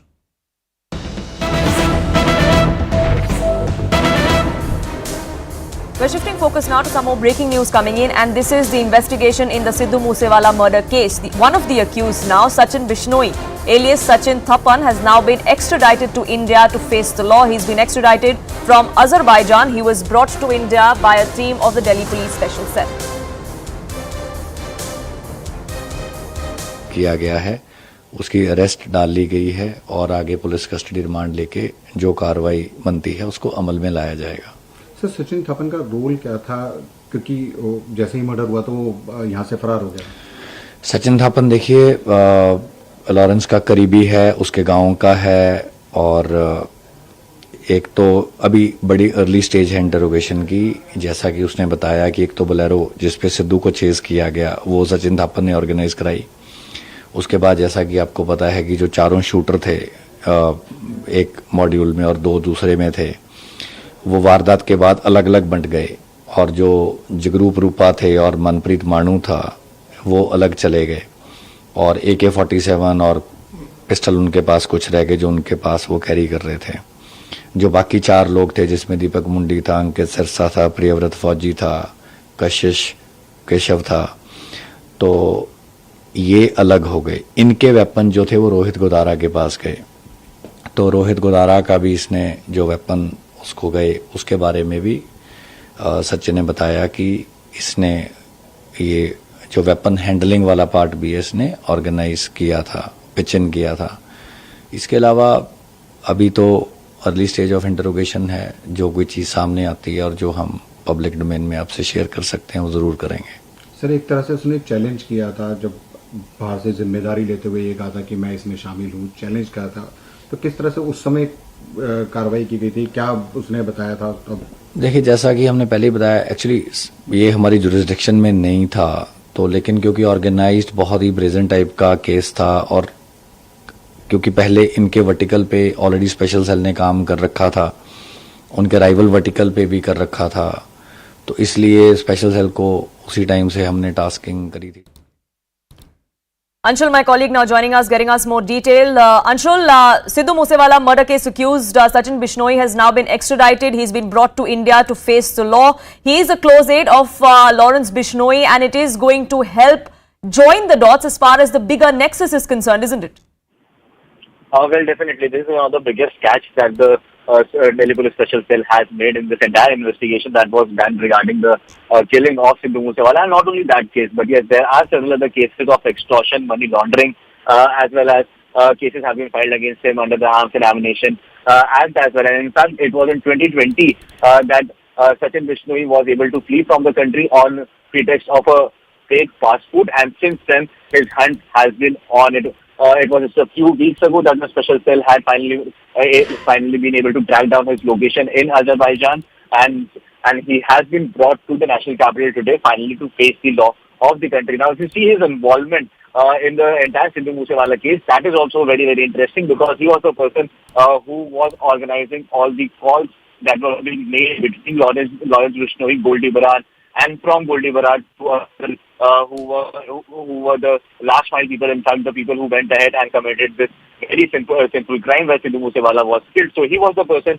basically he was operating that control through which all these calls were being made, and all these calls were being made from private numbers, and hence the police was not able to get their hands on the call recordings or anything at this point. But yes, this is being seen as a massive catch by the special cell, and once his investigation starts, it is going to be very, very interesting to see as to what further details can he tell about not only about the planning and plotting of killing Sidhu Moosewala, but other cases in which he has been involved of extortion, killing, kidnapping, and money laundering, and how was he able to get his hands on the arms and ammunition that were used in several other cases as well. Now, he is believed to be the one who plotted this entire murder, the one who did so sitting on foreign soil, because for over a year now, the investigation in the Sidhu Moosewala case has been perhaps running around in circles, but this could be the big breakthrough with him being brought back to India, and his interrogation is going to reveal several of those details of why exactly Sidhu Moosewala was murdered and how beyond Moosewala does this go.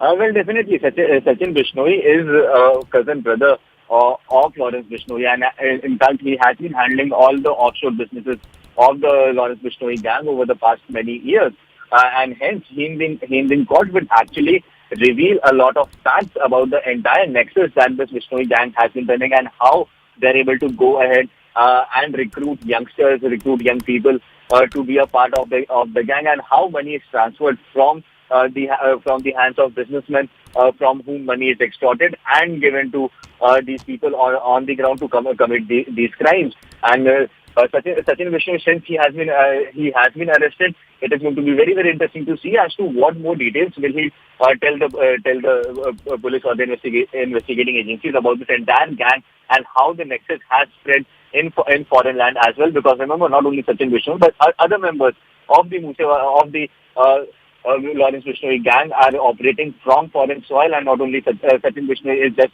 a person who was at the helm of things there, and along with Sachin Bishnoi, people like Goldie Barar, who is another mastermind of killing of Sidhu Moosewala, and Vikram Barar, who is another person who is in fact a part of this Lawrence Bishnoi gang and has been operating from various parts of the world, and hence the entire nexus, the investigation that has happened, it has actually explored a lot of people and a lot of countries in which this gang is active. Absolutely. So the international links, the international nexus is what is going to be under the radar, and the Delhi Police Special Cell certainly hopes to find answers with his custodial interrogation now. For the moment, Anshul, thank you so much for getting us the latest on that big breakthrough.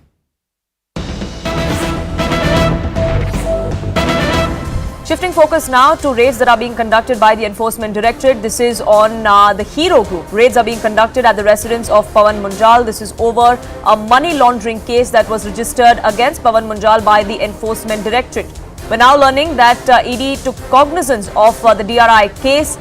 DRI had caught a close aid of Pawan Munjal with huge amounts of foreign money at the airport. These raids are in connection with that arrest. Ashish Maharshi, my colleague, joining us, getting us more details. Yes, Ashish. So, what we have heard till now from our sources in the Enforcement Directorate is that 11 locations are being raided by the Enforcement Directorate on the residential as well as official premises of the Hero Group, which is basically owned by Pawan Munjal and various other Munjal family owners. Now, what is the case? The case is basically related to a DRI case where the DRI had basically found that, at the time when he was leaving India, it was found that one of his close aide was carrying huge amount of foreign currency, and which was not explained. So finally, the Enforcement Directorate took cognizance of the DRI case because a case was registered of smuggling of foreign currency out of India. The Enforcement Directorate basically registered a case. And finally, what we are seeing is that there is a PMLA case, the Prevention of Money Laundering Act case, that has been registered by the Enforcement Directorate, and raids are being conducted at the residential premises of Pawan Munjal and various official premises of the Hero Group. Right, so those raids are being conducted at multiple locations like Ashish has been pointing out. Now, this is over a DRI case like you were pointing out, but the Hero Group, Hero Motocorp in fact, was under the radar of another agency last year as well. In March 2022 is when the Income Tax Department had raided several locations of Hero Motocorp over alleged tax evasion. So that was a different case. It was a tax evasion case. It was a raid by the Income Tax Department that was conducted. It had got nothing to do with what the DRI case was involved. It was basically an income tax raid. And then subsequently, there were various notices that were served upon, and the case is being fought by the Enforcement Directorate by the Hero Group at various levels. But this is an absolutely different case. This is a PMLA, a criminal case that has been registered against Pawan Munjal. This is basically of smuggling huge amount of currency out of India, because that was not explainable by the close aid of Pawan Munjal as well as Pawan Munjal on from where did they get that kind of currency and what was the ultimate usage or consumption of that foreign currency. So that is why this case has been registered by the ED. Sure, we'll await response coming in from the group as well, from the Hero Group, on what their stance is as far as these raids are concerned. But Ashish, for the moment, thank you so much for getting us the latest. On that note, we're taking a quick break here on this edition. Back in just a few minutes. Don't go anywhere.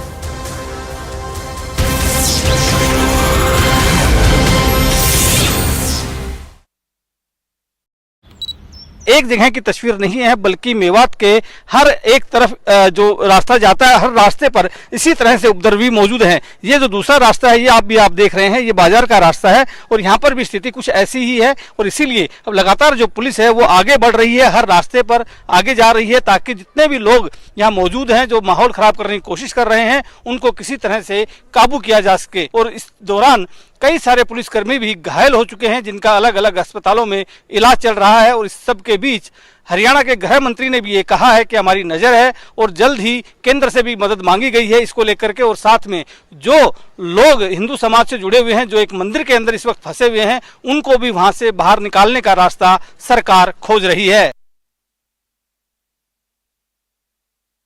यहाँ पर बजरंग दल और विश्व हिंदू परिषद की शोभा यात्रा निकल रही थी। उसी दौरान एक दूसरे समुदाय के लोगों ने उनके ऊपर पत्थरबाजी शुरू कर दी और उसके बाद दोनों समुदाय के बीच जमकर पत्थरबाजी हुई।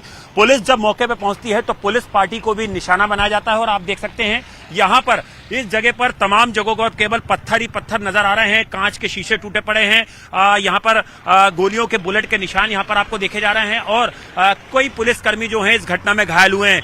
दरअसल ये बवाल ऐसे खड़ा हुआ है कि सोशल मीडिया पे जो जुनैद हत्याकांड का जो आरोपी है मोनू मानेसर, उसने एक पोस्ट डाली और उसने कहा कि वो भी मेवात पहुंचेगा जब ये शोभा यात्रा निकलेगी। इसके बाद ही जो मेवात नूह हुए उसमें एक समुदाय के अंदर गुस्सा पैदा हुआ और उसके बाद यहाँ पर इस तरह की अफवाह फैलाई गई जब शोभा यात्रा निकल रही थी कि मोनू मानेसर उस शोभा यात्रा में मौजूद है और जिसके बाद स्थानीय लोगों ने जमकर यहाँ पर उत्पाद मचाया, पत्थरबाजी की, आगजनी की। पुलिस ने आपराधिक धाराओं में मामला दर्ज करा और पुलिस की पहली प्राथमिकता यह है कि इस इलाके में शांति व्यवस्था कायम रहे, इंटरनेट सेवा को बाधित किया गया है और धारा 144 लगाई गई है। अफवाह फैलाई गई, उस अफवाह से स्थिति तनावपूर्ण हुई और आप देख सकते हैं ये गाड़ियों के जो शीशे हैं ये पूरी तरह से तोड़ दिए गए हैं। केवल पुलिस पार्टी को यहाँ पे निशाना बनाया गया है या जो दूसरे समुदाय के लोग जो शोभा यात्रा निकाल रहे थे उन्हें निशाना बनाया गया है। जमकर लोगों ने अपने घर से पत्थर चलाए हैं, कांच की बोतलें फेंकी हैं पुलिस पार्टी के ऊपर। स्थानीय लोग काफी डरे हुए हैं और आप देख सकते हैं ये पूरा मार्केट जो है पूरी तरह से बंद करा दिया गया है। हालांकि शोभा यात्रा हर साल निकली थी, गुरुग्राम से शोभा यात्रा सफलतापूर्वक निकल चुकी थी, लेकिन जिस तरह से वो नूह मेवात में पहुंचती है और उसके बाद एक अफवाह फैलाई जाती है, उस अफवाह के बाद यहां पर कुछ देर के बाद पुलिस पहुंचती है। हालांकि कुछ ये जानकारी भी आ रही है कि पुलिस को शायद पहले से अंदेशा नहीं था कि इस तरह से भीड़ उग्र हो सकती है। शीघ्र शीघ्र वहाँ पर शांति बहाल करने की कोशिश कर रहे हैं और मैं सारों से कहना भी चाहता हूँ कि सबसे पहले वो सारे शांति बहाल करें, ये मैं अपील भी करना चाहता हूँ। कोई जहाँ पर कोई लोग फंसे हुए हैं उनको रेस्क्यू किया जा रहा है और वहाँ पर फोर्स भेजी जा रही है। एसपी मेवात तो छुट्टी पर थे लेकिन पलवल एसपी के पास ड्यूल चार्ज था, he is on the spot और फोर्स लेकर वो पहुंच रहे हैं लोगों को अगर कहीं पर फंसे हुए हैं उनको मुक्त कराने के लिए। आने कुछ गाड़ियों को आग लगाने के विजुअल हमारे सामने आए हैं, उन सारों का हम बाद में करेंगे। हमारा जो प्राइमरी टास्क है, जो हमारा होना चाहिए वो है कि वहाँ पर शांति की बहाली की जाए। करेंगे हम बाद में, देखेंगे भी कौन कौन लोग इसके लिए दोषी थे। And we're getting some more inputs on this story, and this is a CNN News 18 exclusive news break. New communal clashes were due to resistance by one community. Now, top state intelligence sources have revealed that Mewat Hindu group announced one Kalash Yatra by VHP and Bajrang Dal. All of them decided the date of July 31st. Then rumours started that Monu Manesar will also be coming in this yatra. The yatra was supposed to start from temple from Nuh district. People started assembling and started stone pelting on police so that Hindu groups don't start their yatra. Later it was decided that yatra should not proceed, and one group started rioting and stone pelting and attacked the police as well. Now moving our focus to the state of Haryana, where following violent clashes during a Vishwa Hindu Parishad procession in Nuh district yesterday, 2 home guards were killed and 10 police personnel were injured. Stones were pelted and cars were set on fire during the religious procession in Nuh, which adjoins Gurugram. Tensions reached a boiling point over the alleged presence of... Welcome back. Breaking news now coming in from Karnataka, where the storm over funds for Grihalakshmi scheme continues to brew and continues to haunt the state government. Now we're learning that the state government has decided to divert funds meant for SC/ST welfare to fund their poll promises. 11,000 crore rupees that was meant for the welfare of the scheduled castes and scheduled tribes is now going to be diverted to fund election guarantees that were made by the Congress party before election season in Karnataka. The government is trying to justify the diversion of funds as well. They claim that the guarantees will have beneficiaries from the SC/ST community as well. So they don't look at this as a diversion. That's the argument that's coming to the fore from the state government. But this is going to be the latest flashpoint between the opposition there, which is the BJP and the JDS, and the Congress government. The Karnataka government there finding itself in a tight spot with funds drying up and the promises that the Congress made that rode them to power now haunting them.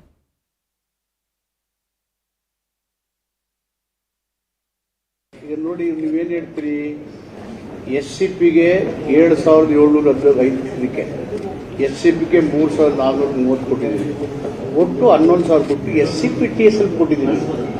ಇದು statistics ಎಷ್ಟಿದ್ದಾರೆ ಅಂತ ಗೊತ್ತಿಲ್ಲ.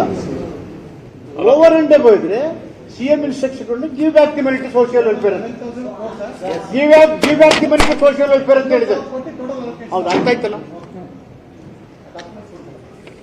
This what the meaning is. ಕದ್ದೊಳಕಾಗುತ್ತಾ?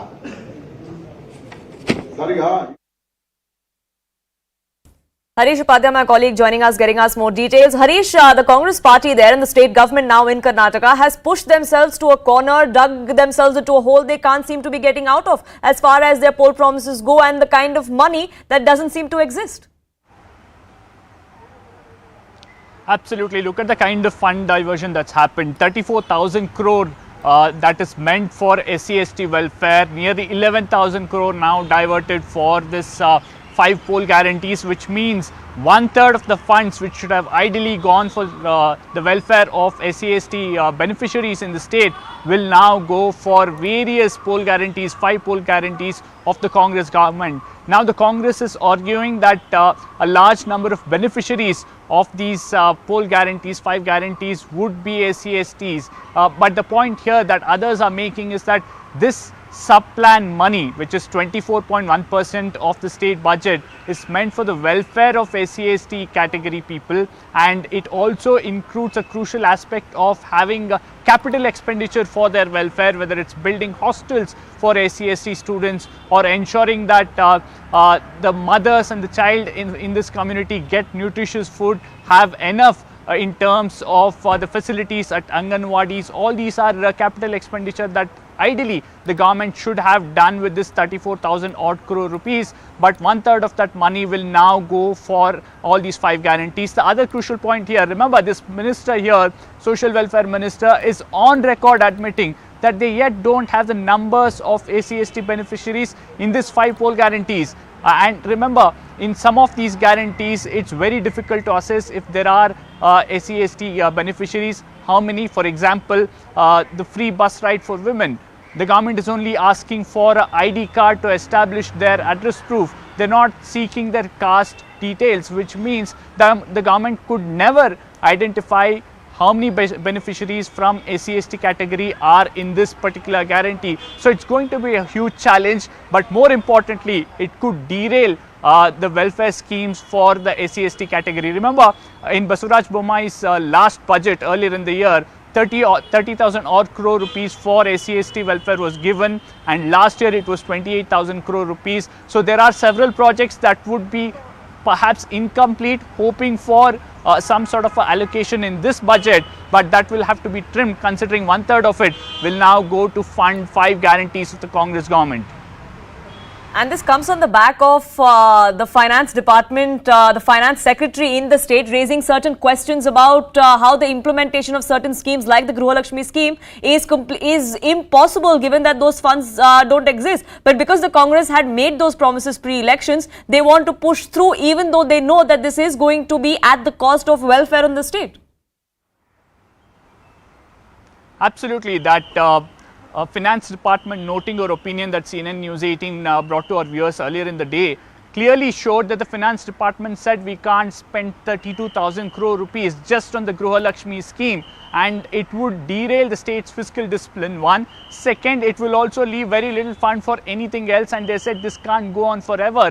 And the Congress government, despite observations and suggestions from the finance department to have multiple conditions, did not look at it. It has just one condition of not allowing income taxpayers to be part of it, but other conditions like ensuring that this goes only to BPL families or keep out government servants, or also other conditions like ensuring that other social scheme beneficiaries are merged with that. None of it has been accepted by this Congress government, and many within the finance department fear that this could actually hamper the state's growth because not much money might be left for other schemes, and perhaps the biggest dent would be for the SC/ST sub-plan and the welfare of the SC/ST community.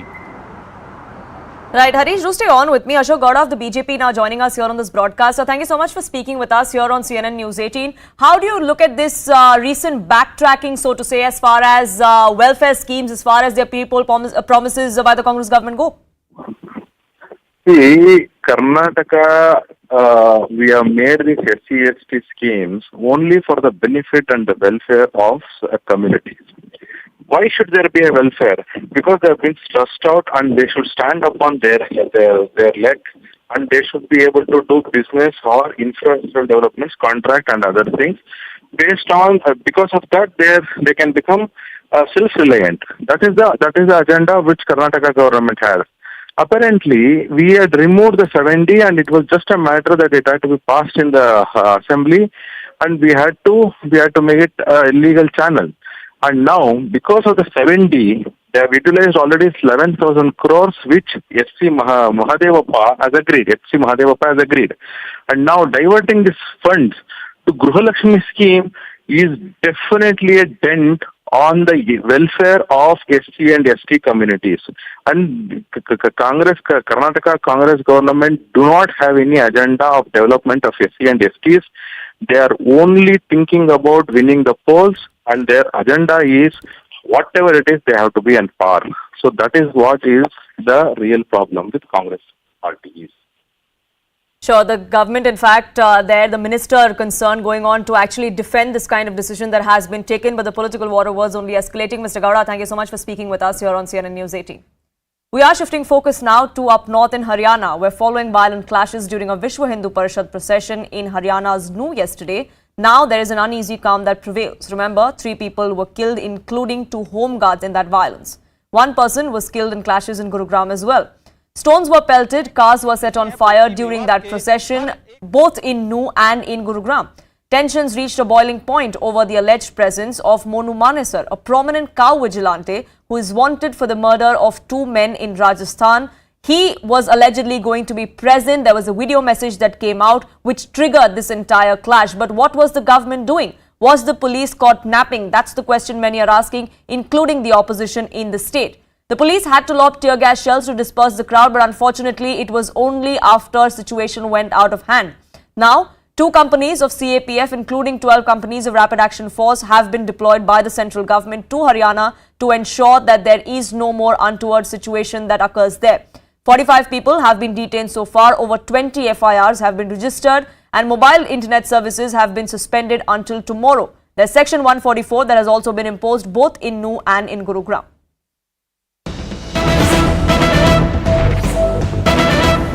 We're now learning that the Haryana Chief Minister is taking stock on the current situation. Home Minister of the state, Anil Vij, and several other top officials are in this crucial meeting that is being chaired by ML Khattar, the Chief Minister of Haryana. Meanwhile, a peace committee was also formed by the local administration to ensure that there is peace and calm that prevails and that both communities are on board as far as maintaining the law and order situation goes. We're now learning that the peace committee members from both the communities did hold a meet just a short while ago. What exactly came out of it, we'll have to wait and watch out for. There was a peace committee meeting that was held last night as well. That ended inconclusively, which is why the local administration decided to hold yet another meeting this morning. This also comes at a time when the Haryana government is under fire over questions of alleged lapses by the police, of intelligence failure and the pre-planning that seems to have occurred before this procession began, which is why now we see the Chief Minister of the state, ML Khattar, in a huddle with the Home Minister and several other top officials within the government. Remember, now the situation is under control in New. 24 hours later, Section 144 has been imposed. Security has been heightened as well. But public property was vandalized. Police vehicles were torched. A bus was torched as well. Several vehicles looted from a showroom. All of that transpired yesterday. We're yet to see any arrest being made, even though 45 people have been detained and several FIRs have been registered. Anshul, my colleague, now joining us, getting us more details. Anshul, several meetings being held there, both at the government level and at the community level, to ensure that we do not see a repeat of what transpired yesterday. Well, definitely, but it's still the biggest question that still remains is that is it too little, too late? Shouldn't these meetings have happened before the incident happened? Because it was in the knowledge of the local police over here, it was in the knowledge of the local administration over here.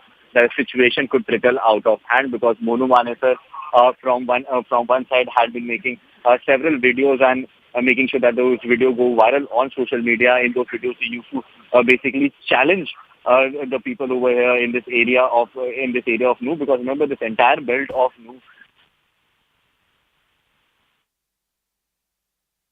I believe we've lost that line with Anshul, who was getting us those details. We'll keep a track of that big story here on CNN News 18. But for now, it's a wrap from my side. My colleague Toya joins you next to take this forward. Good afternoon. You're watching the Day Steps stories. This is CNN News 18. My name is Toya Singh. This is the breaking news show. Over the next 1 hour, we're going to continue to bring you all of the country's top stories as we keep an eye on the situation in Haryana.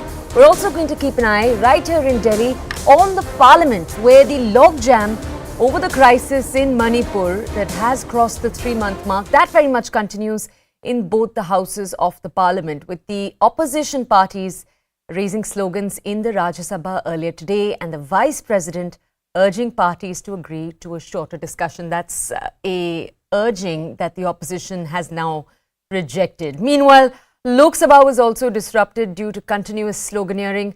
Remember, the date is still set to be decided for the no confidence motion. Now, opposition parties also held a meeting that was chaired by the Congress chief. In that meeting, we know that the decision, what is the way to chalk the further strategy, that needs to be taken, what the plan is for the rest of the session, especially because a number of opposition parties want their own issues discussed too. Regional parties, for example, are worried about how they will both participate in this and in the individual issues. Remember, Parliament, as we just told you, will be taking up a no-trust motion moved by the opposition over the ongoing ethnic clashes in Manipur. That will be happening next week. Take a look at each of these reactions. First, Vice President Jagdish Dhankar in the Rajya Sabha. Take a look. It is with deep concern and anguish that I am constrained to convey to this august House that by our actions we have plunged this institution, that is the Rajya Sabha, the upper house, the House of Elders, into virtual irrelevance. It does not gel well with logic and rational approach that for over past 8 days, that is from 20th July 2023 to 31st July 2023, the House is being disrupted with the same issue in spite of my categorical ruling dated 20th July 2023. A very dangerous precedent is emanating before the country as a whole, as our oath and commitment are being seriously compromised by our actions. Short duration discussion on Manipur issue under Rule 176 had been admitted and initiated yesterday, and it remained inconclusive due to continued disruption in the House. Honorable members, I had the occasion to interact yesterday with the floor leaders on the issue and indicated to them in categorical terms that 2.5 hour time has been allocated for short duration discussion on Manipur issue. Further, I suggested to them that such time as suitable to them may be allocated so that views from all concerned be placed before the House. Known for his Ram ki. Every day we are meeting. We expect that government will agree to our simple demand. We are not putting a big demand that we should ask the American president to come and speak in Indian Parliament. We are asking our Prime Minister to come and speak in Parliament. That itself is not acceptable. It's Narendra Modi's arrogance is stopping him from coming to Parliament and speaking. He is a MP from Varanasi. He is not ready to come to Parliament and speak about Manipur and give a message of solidarity that India stands with Manipur. And people of Manipur, we are there as brothers and sisters. We are there with you. Don't worry about it. We will stand with you in the hours of crisis. The message of solidarity, Mr. Prime Minister is not ready to give it. Mr. Modi is running away from Parliament. Okay, my colleague Pallavi is with us right now as we show you those visuals from inside the Parliament to bring us more context on this story. Let's go over to her to understand more. Pallavi, multiple sources in the last few days indicating to us that there seems to be some disagreement in the opposition about how to go forward, especially when so many states have important issues. We are, of course, for example, talking about the NCT bill that was supposed to be discussed today. Can you bring our audiences more context on what the agreement of sorts is between different opposition parties? So, what was essentially discussed yesterday and what was discussed today, and based on that, you will find a short shift, I would say, in the opposition strategy in Lok Sabha. That concern was certainly raised by the Aam Aadmi Party that the Delhi Ordinance Bill really affects us the most, and we would want to show a resistance to it, and that's only possible on the floor of the House if we are actually taking part in that discussion whenever that bill is tabled. So this is something which most other opposition parties agreed to, saying, okay, fine, let's do a letter.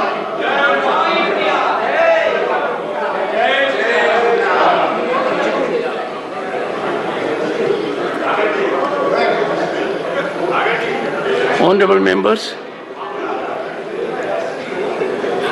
under proviso to Rule 23 of the Rules of Procedure and Conduct of Business in the Council of States, I have permitted the Multi-State Cooperative Societies Amendment Bill 2023, listed in today's revised list of business at serial number 7D after mediation bill 2021, to be taken up first for consideration and passing. Item number 3, Dr. Sanjeev Kumar Balian ji. Sir, with your kind permission, I rise to lay the paper listed against my name at serial number 3 in today's revised list of business. Item number 4, Sushri Shobha Karandlaje ji. Sir, I lay the paper shown as serial number 4 of the revised list of business in the Lok Sabha for today on the table of the House. Item number 5, Shri Kailash Chaudhary ji. माननीय सभापति जी, मैं आपकी अनुमति से लोकसभा की पुनर्गठित सूची में क्रम संख्या 5 पर मेरे नाम के सम्मुख उल्लेखित पत्र सभा पटल पर प्रस्तुत करता हूं। आइटम नंबर 6, श्री ए नारायण स्वामी जी। आइटम नंबर 7, श्री कैलाश चौधरी जी। माननीय सभापति जी, मैं आपकी अनुमति से आज की लोकसभा की पुनर्गठित सूची में क्रम संख्या 7 पर मेरे वरिष्ठ सहयोगी श्री नरेंद्र सिंह जी तोमर साहब के अपने पत्र सभा पटल पर प्रस्तुत करता हूं। श्री अजय कुमार जी। पुनरीक्षित कार्य सूची में क्रम संख्या 8 पर मेरे नाम के सम्मुख उल्लिखित दस्तावेज सभा पटल पर रखता हूं। Item number 9, Shri L Murugan ji. Sir, with your kind permission, I rise to lay on the table of the House the paper mentioned against my name at serial number 9 of today's revised list of business. Item number 10, Shri Nishit प्रामाणिक जी। माननीय अध्यक्ष महोदय, आपकी अनुमति से आज की कार्य संचालन की संशोधित सूची के क्रमांक नंबर 10 पर मेरे नाम के समक्ष दर्शाए गए कागजात को सदन पटल पर रखता हूं। आइटम नंबर 11, श्री संतोष कुमार गंगवार जी। धन्यवाद सभापति जी, मैं आज की कार्यसूची में क्रम संख्या 11 पर। Pallavi, we switched to the Parliament while you were giving us context on the opposition strategy, particularly in relevance to the Aam Aadmi Party. Do go ahead. Yeah, so what we were talking about was the fact that the Delhi Ordinance Bill is something which affects the Aam Aadmi Party the most, and they made that point really, Toya, at the opposition party meeting both yesterday and even today, saying that, we do know that this bill is going to be cleared, we do understand the need for opposition unity, but at the same time, for our constituency, it is very important to have it archived in the records of Parliament that we resisted that bill. And that's the reason why they feel that there should be a little bit of a let-up, where at least they should be allowed to put forward their point of view. That is something which the rest of the India Front opposition parties seem to have understood and agreed. So you're going to see this happening. And also there were many parties who said that, issues like unemployment, issues like rising prices have a lot of resonance with or incidental thereto. The question is that leave be granted to introduce the bill. Those in favor will please say aye. Those against will please say no. I think the ayes have it. The ayes have it. The ayes have it. Anurag Singh Thakur. I introduce the bill, sir. Shri B.L. Verma to move a motion for consideration of the Multi-State Cooperative Societies Amendment Bill 2023. आदरणीय सभापति महोदय, सहकारिता मंत्रालय के गठन के बाद पहली बार मुझे ये बिल लोकतंत्र के सर्वोच्च मंत्र के समक्ष रखना सौभाग्य की बात है। आदरणीय सभापति महोदय, देश जब आज अमृत महोत्सव आज़ादी का मना रहा है, आने वाले 25 साल देश को समृद्ध और आत्मनिर्भर बनाने का है। ऐसे में आदरणीय प्रधानमंत्री नरेंद्र मोदी जी ने भारत सरकार में पहली बार मंत्रालय की आवश्यकता को देखते हुए मंत्रालय बनाने का निर्णय लिया और सहकारिता मंत्रालय ऐसे हाथों में देने का काम किया जो बड़े और कड़े निर्णय लेने के लिए जाने जाते हैं। आदरणीय सहकारिता मंत्री जी के नेतृत्व में जिस तरह से प्रधानमंत्री मोदी का सहकार से समृद्धि का विजन उसको पूरा करने के लिए लगातार मंत्रालय हमारा काम कर रहा है। हम सब जानते हैं कि देश के स्वभाव को सहकारिता आंदोलन एकदम अनुकूल करता है और हमारे मूलभूत चिंतन स्वभाव संस्कार के अनुकूल व्यवस्था है। ये उधारी लिया हुआ विचार व्यवस्था नहीं है। वो सारी व्यवस्थाएं अगर हम लाते हैं तो उसमें विदेशी तत्व है, स्वाभाविक रूप से रेजिस्टेंस सिस्टम रहता है। और हम तो यहाँ पर सांसद बहुत सारे हमारे ग्रामीण क्षेत्र से आते हैं और जैसा कि हम जब कृषि का काम करते हैं तो खेती के काम में बुआई का समय आता है, कटाई का समय आता है, उस समय हम श्रम शक्ति को बढ़ाने के लिए आपस में मिलजुल कर इसे हम काम करते हैं। सम्मानित सभापति महोदय, ये मल्टी स्टेट कोऑपरेटिव सोसाइटी संशोधन विधेयक 2022 की आवश्यकता क्यों पड़ी, इसके लिए मैं आपके समक्ष में रखना चाहता हूं कि हमने इस विधेयक को लाने के लिए विस्तार से लोगों से परामर्श किया। प्रस्तावित संशोधन पर मंत्रालय में हुए गहन विचार विमर्श और केंद्रीय मंत्रालयों और राष्ट्रीय सहकारी समितियों के साथ परामर्श किया। 28 केंद्रीय मंत्रालयों, विभागों, 13 राष्ट्रीय सहकारी समितियों से सुझाव प्राप्त हुए और जिन्हें विचार करके उपयुक्त तरीके से शामिल करने का काम किया है। इस बिल को हमने इंट्रोड्यूस करने के बाद ज्वाइंट पार्लियामेंट्री कमेटी को भी भेजा। ज्वाइंट कमेटी की 8 बैठकें हुई, जिनमें से विधेयक प्रस्तावित संशोधनों के संदर्भ में मैं कहना चाहूँगा कि सभी से हमने परामर्श लेने के बाद और उसमें कहीं कोई किसी तरह संशोधन नहीं हुआ और हमारे लिए ये बिल आज लाने के लिए मुझे हर्ष का विषय है। और मैं कह सकता हूँ कि इसमें इस प्रकार के प्रावधान इसमें रखे गए हैं जो हमारे शासन को, सहकारिता के शासन को मजबूती मिलेगी, इसमें पारदर्शिता बढ़ेगी, जवाबदेही इसके लाने से बढ़ेगी, निर्वाचन प्रक्रिया में सुधार लाने का काम होगा। 97 संविधान संशोधन के प्रावधानों हम सभी तालियों के साथ इस नवीन संकल्पना का स्वागत करते हैं। हार्दिक धन्यवाद। अब मैं माननीय प्रधानमंत्री जी से अनुरोध करूंगी कि कृपया बटन दबाकर प्रधानमंत्री आवास योजना पुणे महानगर पालिका, पिंपरी चिंचवड़ महानगर पालिका एवं पिंपरी चिंचवड़ महानगर पालिका ऊर्जा समिति पलक आवरण शुभारंभ करें। साथ ही में पिंपरी चिंचवड़ महानगर पालिका की प्रधानमंत्री आवास योजना तथा पुणे महानगर प्रदेश विकास प्राधिकरण के अंतर्गत किफायती आवास परियोजना का भूमि पूजन करें और उसके बाद हम इन परियोजनाओं पर आधारित एक लघु चलचित्र देखेंगे। माननीय प्रधानमंत्री जी से अनुरोध, बटन दबाकर इन सभी परियोजनाओं का शुभारंभ करें।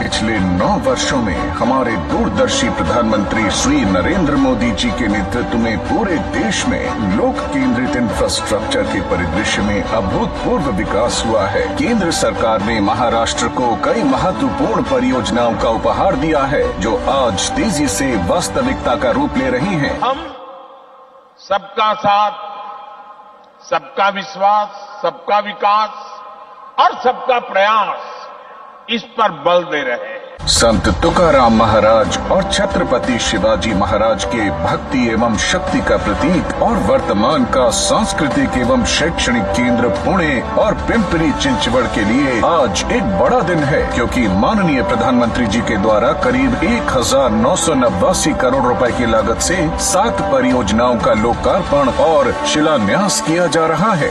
पिंपरी चिंचवड़ महानगर पालिका सॉलिड वेस्ट मैनेजमेंट में सदा अग्रसर रहा है। इसी इसी कड़ी में करीब 300 करोड़ रुपए की लागत से बना महाराष्ट्र का पहला सबसे बड़ा 14 मेगावाट क्षमता का वेस्ट टू एनर्जी प्लांट का आज लोकार्पण किया जा रहा है। इससे उत्पन्न बिजली पीसीएमसी के एसटीपी और वाटर ट्रीटमेंट प्लांट में इस्तेमाल होगी। प्रतिवर्ष 7 लाख मेट्रिक टन कार्बन उत्सर्जन कम होगा। इससे कचरे के डंपिंग के लिए भूमि की उपलब्धता पर निर्भरता कम होगी। प्रभावी सॉलिड वेस्ट मैनेजमेंट के साथ प्रदूषण में कमी आएगी। बॉयलर में शुद्ध पानी की जगह सीवेज का ट्रीटेड पानी इस्तेमाल होगा। कम लागत पर स्वच्छ और हरित ऊर्जा उपलब्ध होगी। हमारे माननीय प्रधानमंत्री जी का दृढ़ विश्वास है कि हर इंसान को सम्मान से जीने का अधिकार है। इसी के लिए 2015 में ईडब्ल्यूएस लाभार्थियों के लिए प्रधानमंत्री आवास योजना की शुरुआत हुई। इसी कड़ी में आज आर्थिक रूप से कमजोर वर्ग के लिए पुणे महानगर पालिका के वडगांव में 1108, खराड़ी में 786, हड़पसर में 764 और पिंपरी चिंचवड़ महानगर पालिका के बोरहाड़ेवाड़ी गांव में 1288 घरों का लोकार्पण। इसके साथ ही पिंपरी चिंचवड़ महानगर पालिका के डुडूर गांव में 1190 घरों, पीएमआरडीए के मोशी सेक्टर 12 में हाउसिंग फॉर ऑल के अंतर्गत 6452 घरों और 83 दुकानों का आज शिलान्यास किया जा रहा है। यह गृह निर्माण सभी सुविधाओं से लैस होंगे, जैसे बाउंड्री वॉल्स, आंतरिक सड़कें, street light, storm water drain.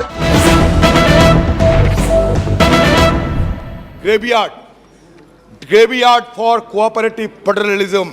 Sir, ये विधायक निर्वाचित दिल्ली विधानसभा से सेवाओं से संबंधित मामलों को कानून बनाने की शक्ति को वापस ले लेता है। बड़े संक्षेप में 4 बिंदु पे बात करना चाहते हैं। संविधान की पॉइंट पे संविधान की 7वीं अनुसूची के तहत सेवाएं राज्य का विषय है। इसलिए एनसीटी विधानसभा को एनसीटी की सेवाओं से संबंधित सभी विषय पर बिना किसी गतिरोध अड़चन के कानून पारित करने का अधिकार होना चाहिए था। इस प्रकार यह विधायक संविधान का स्पष्ट उल्लंघन है, क्योंकि अनुच्छेद 239 के स्पष्ट रूप से दिल्ली विधानसभा को राज्य और समवर्ती सूची में सूचीबद्ध मामले पर कानून बनाने की शक्ति प्रदान करता है। इससे संविधान की अपेक्षा करने और उच्चतम न्यायालय की अनदेखी करने में केंद्र सरकार की दृष्टिकोण को बारे में गंभीर प्रश्न उठता है। इस विधायक का उद्देश्य उच्चतम न्यायालय की फैसले से ज्यादा स्थापित दिल्ली सरकार के अधिकार और उसकी स्वतंत्रता को कम करने का है।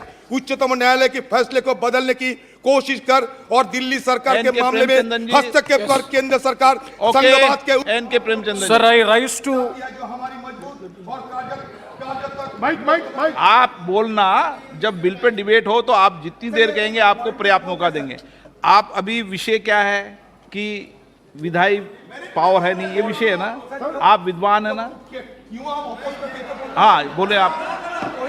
हाँ बोलने का जब इच्छा जब तो भी नहीं बोलने का मौका मिलेगा। आपको पर्याप्त ये क्या बात है सर? बोलेंगे सर। ये 4 संक्षिप्त 4 बिंदु पे सर, एक बिंदु आप पता नहीं आप माइक दिया माइक चालू है आपका? नहीं, ये तो अभी चालू किया सर। दोबारा पढ़ना पड़ता है। आदत मत बनाओगे। इस विधायक का उद्देश्य उच्चतम न्यायालय की फैसले से यथा स्थापित दिल्ली सरकार के अधिकार और उसकी स्वतंत्रता को कम करना है। उच्चतम न्यायालय की फैसले को बदलने की कोशिश कर और दिल्ली सरकार के मामलों में हस्तक्षेप कर केंद्र सरकार संघवाद के उस महत्व को कमजोर करना चाहती है जो हमारी मजबूत और कार्यात्मक लोकतंत्र के लिए आवश्यक है। 3 नंबर सर, आप विधायक और अध्यादेश उच्चतम न्यायालय की इस फैसले को निष्प्रभावी करने का प्रयास करते हैं, जिसमें दिल्ली सरकार की शक्तियां को बहाल करते हुए कहा गया था कि अगर सरकार को अपने नौकरशाहों पर नियंत्रण नहीं।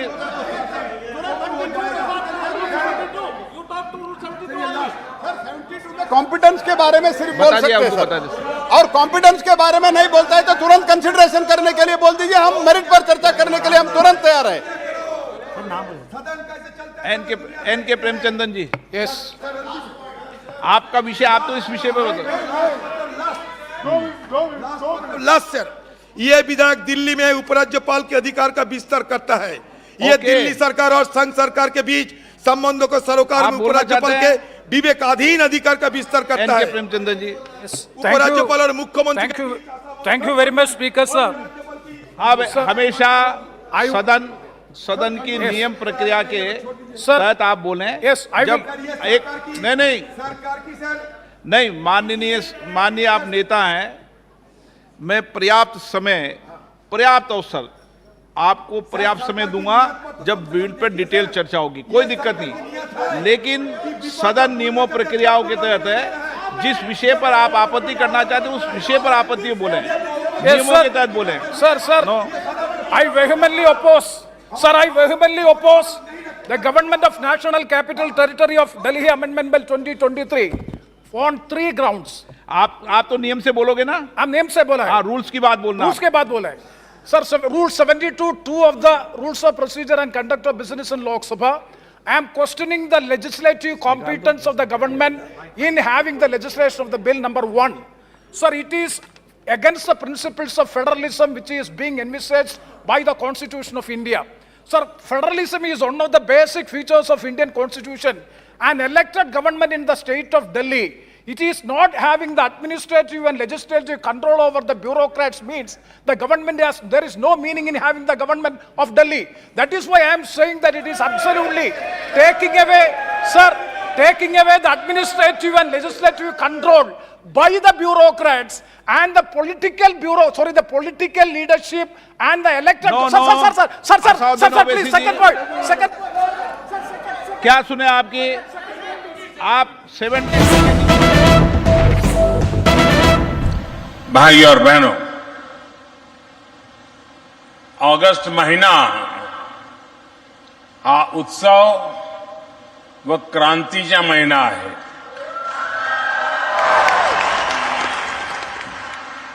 क्रांतीच्या या महिन्यात सुरुवातीला मला पुन्हा येथे येण्याचे सौभाग्य मिळाले.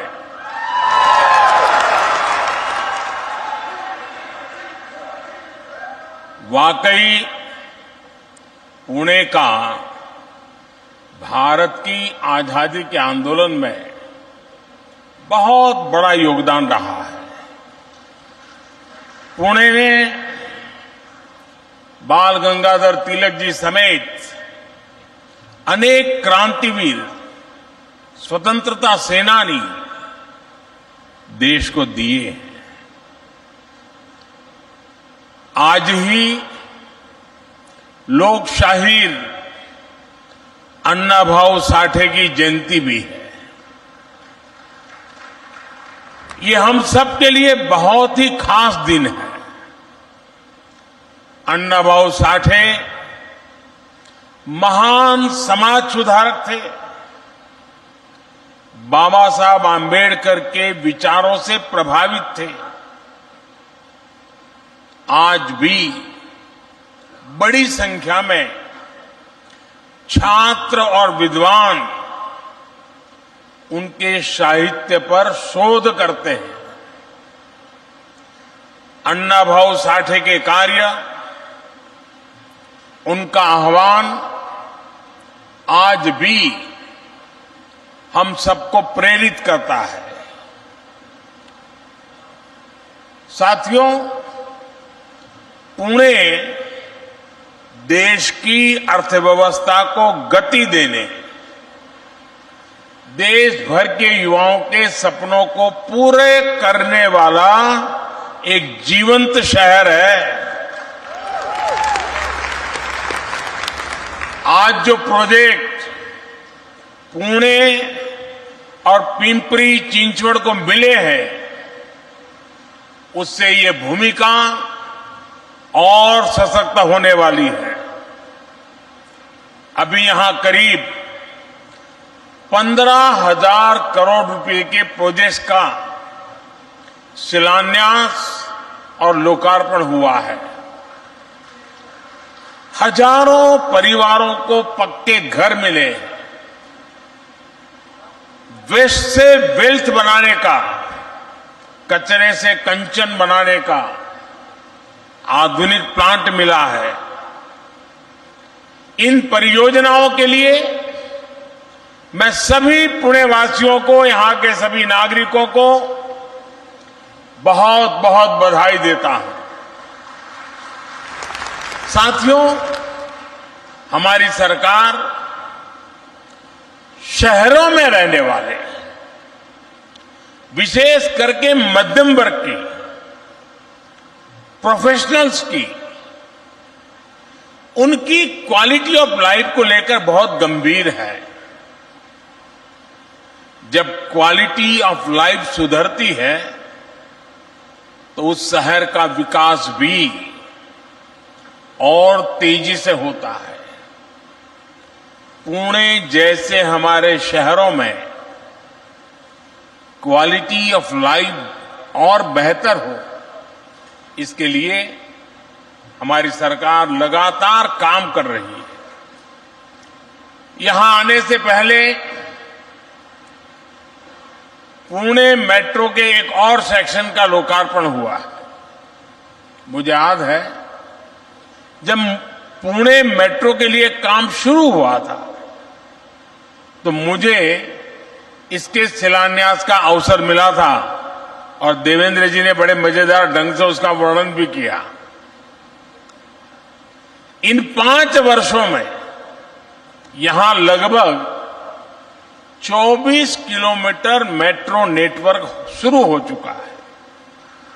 साथियों, हमें भारत के शहरों में रहने वाले लोगों का जीवन स्तर अच्छा बने और उसे अगर हमें नई ऊंचाई देनी है तो हमें पब्लिक ट्रांसपोर्ट को आधुनिक बनाना ही होगा। और इसीलिए ही आज भारत के शहरों में लगातार मेट्रो नेटवर्क का विस्तार हो रहा है। नए नए फ्लाईओवर बनाए जा रहे हैं।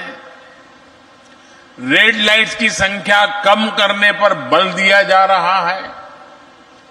साल 2014 तक भारत में 250 किलोमीटर से भी कम मेट्रो नेटवर्क था। इसमें से भी अधिकतर दिल्ली एनसीआर में था।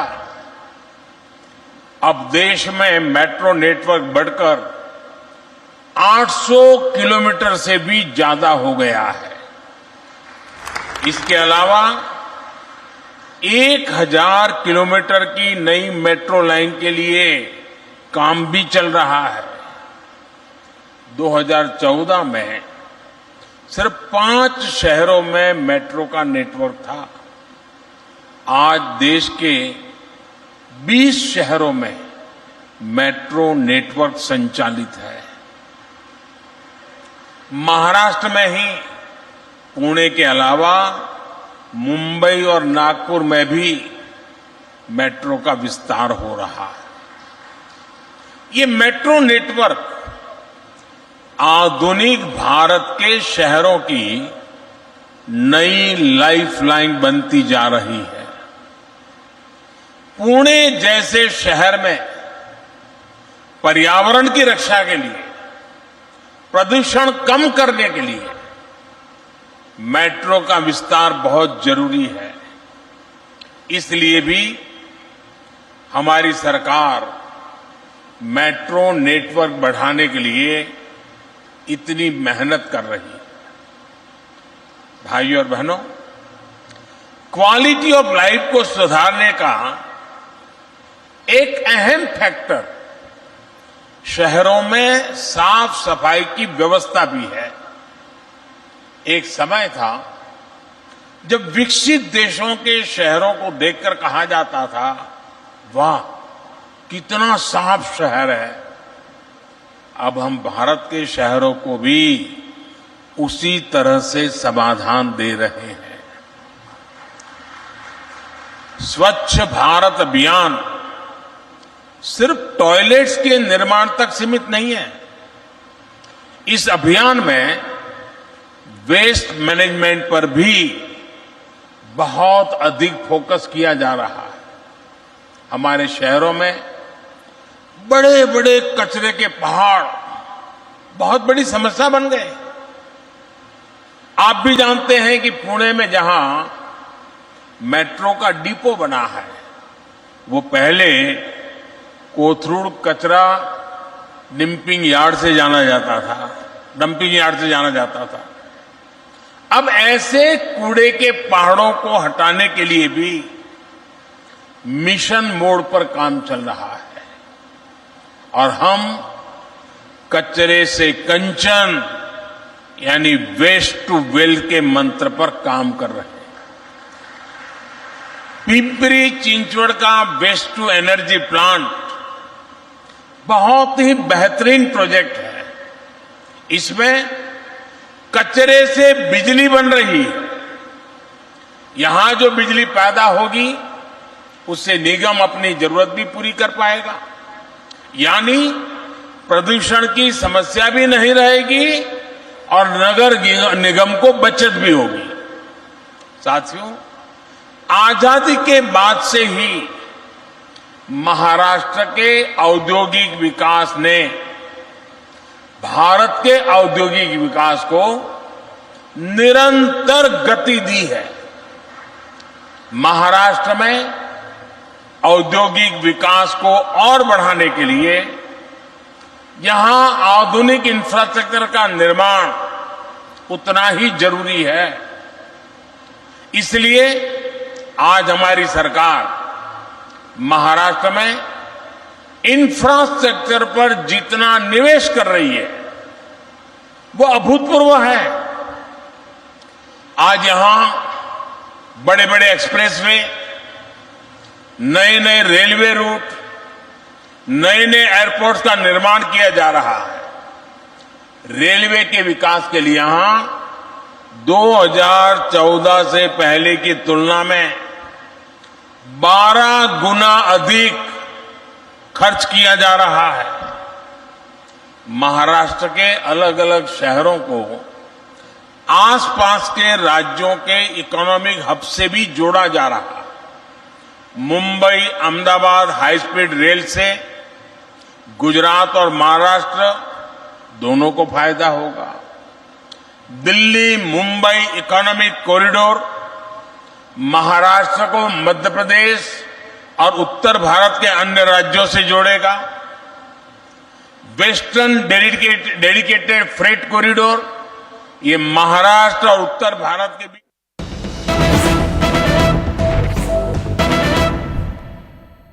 किसी भी कानून को लेकर आने की। दूसरा मुद्दा उठाया गया सुप्रीम कोर्ट के जजमेंट का, जो हमारे माननीय सांसद बीजेडी के बताया। सर्वोच्च न्यायालय के पैरा 6 जजमेंट के पैरा 6, 95 और पैरा 164 एफ, इसके संबंध में सर्वोच्च न्यायालय ने स्पष्ट किया है कि संसद दिल्ली संघ राज्य क्षेत्र के लिए कोई भी कानून बना सकता है। अतः ये सारे जो ऑब्जेक्शन लिए गए हैं वो राजनीतिक है, इसका कोई संवैधानिक आधार नहीं है। संसद के नियमों के आधार पर भी इसका कोई आधार नहीं बनता है। इसीलिए इस बिल को संसद के सामने पेश करने की अनुमति दी जाए। माननीय सदस्य, मैं आपको फिर कह रहा हूं, आपको पर्याप्त मौका दिया, आपका ये व्यवहार उचित नहीं है। मैं फिर बता रहा हूं आपको, देश पूरा देख रहा है, आप संसद के अंदर इस तरीके का व्यवहार करते हैं, ये उचित नहीं है।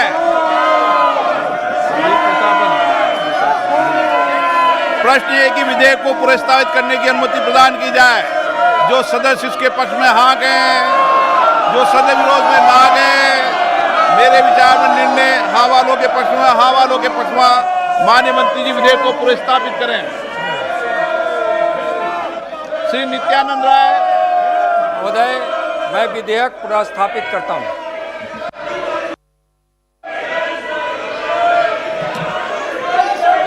ये कहा कि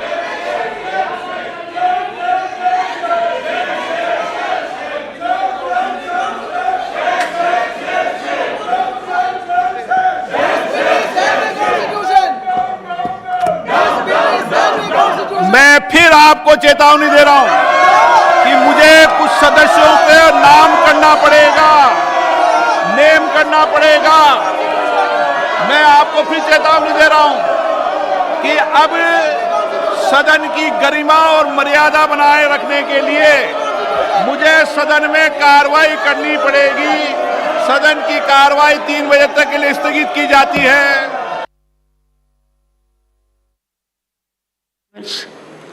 If we don't debate, if we don't discuss, we don't deliberate, trust me, things will be debated elsewhere. Manipur is a case in point. I took no time in exceeding my consent to the notice under 176 on Manipur issues. Leader of the House immediately said, we agree for a discussion. I fixed date. All right, we were showing you visuals right now of the proceedings in the Rajya Sabha, but just a little while ago, we were also showing you proceedings from the inside of the Lok Sabha, where finally Amit Shah has made sure that the Delhi bill, one that, remember, is one that the Aam Aadmi Party has been particularly concerned about, that has been tabled. My colleague Pallavi with us to bring us more details about what's just happened in the Lok Sabha. Pallavi, over to you. So we saw that in the bill, the Delhi Ordinance Bill, as it's called, has also been tabled. And after, you must have also noticed the kind of hangama which took place. So the grounds which have been taken up by all the opposition parties, especially the India front, whether it's the Congress, the Trinamool Congress, or even Pinaki Mishra, was that the rule of the House essentially says that till the no confidence motion is done away with or it's disposed of and that motion is taken up, no other legislation of the House must be taken up. And that's the point which was made by Gaurav Gogoi when he said that a no confidence motion has not been disposed of. Therefore, technically speaking, will be illegal and undemocratic and against the rules of Parliament if the Delhi Ordinance Bill is tabled. Clearly, that hasn't cut much ice because the Speaker allowed it to be tabled. We saw the Home Minister, Mr. Amit Shah, putting it on the table of the House. No discussion yet has been slotted. House has been adjourned. But more than that, the Speaker has also said that he's going to name some of the members of the Lok Sabha who were creating this trouble, which could in extreme case mean that they are suspended for the remaining session. Okay. Pallavi, thank you for that context. We'll continue to track those developments. We're also going to shift focus now to our other story that we're tracking right now. The Prime Minister in Maharashtra, he received the Lokmanya Tilak award just a little while ago. Karnataka के विकास के लिए तिजोरी खाली है, पैसे ही नहीं है। भाइयों, ये देश के लिए बहुत चिंताजनक है। यही स्थिति राजस्थान में भी हम देख रहे हैं। वहां भी कर्ज का बोझ बढ़ रहा है, विकास के काम ठप पड़े हैं। साथियों, देश को आगे बढ़ाने के लिए, विकसित बनाने के लिए नीति, नियत और निष्ठा उतनी ही जरूरी है। सरकार को, सिस्टम को चलाने वालों की नीति, नियत और निष्ठा ही तय करती है कि विकास होगा या नहीं होगा।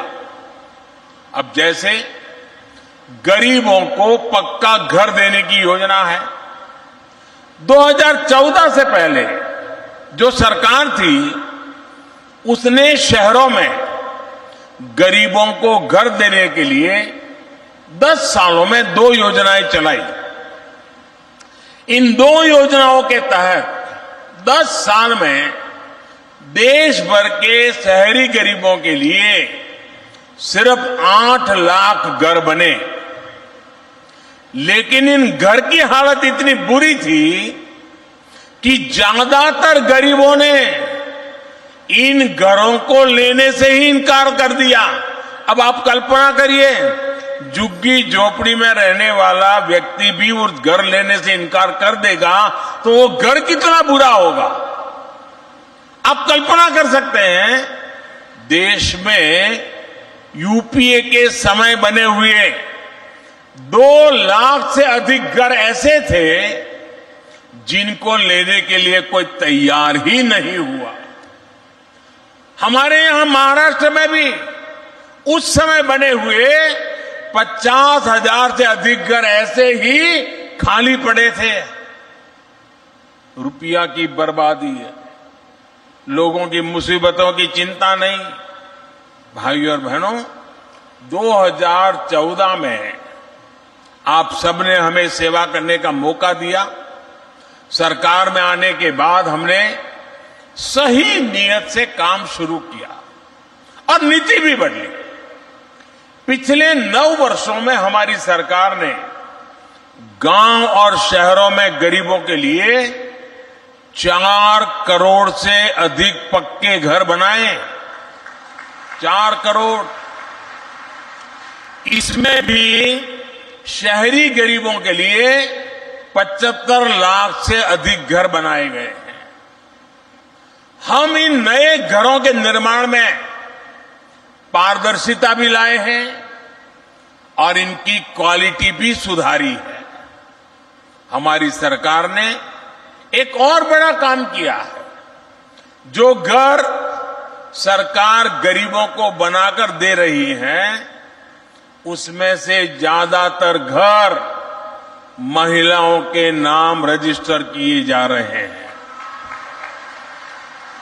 इन घरों की कीमत कई लाख रुपए हैं। यानी बीते 9 वर्षों में देश में करोड़ों बहनें ऐसी हैं जो लखपति बनी है, मेरी लखपति दीदी बन गई है। उनके नाम पर पहली बार कोई संपत्ति रजिस्टर हुई है।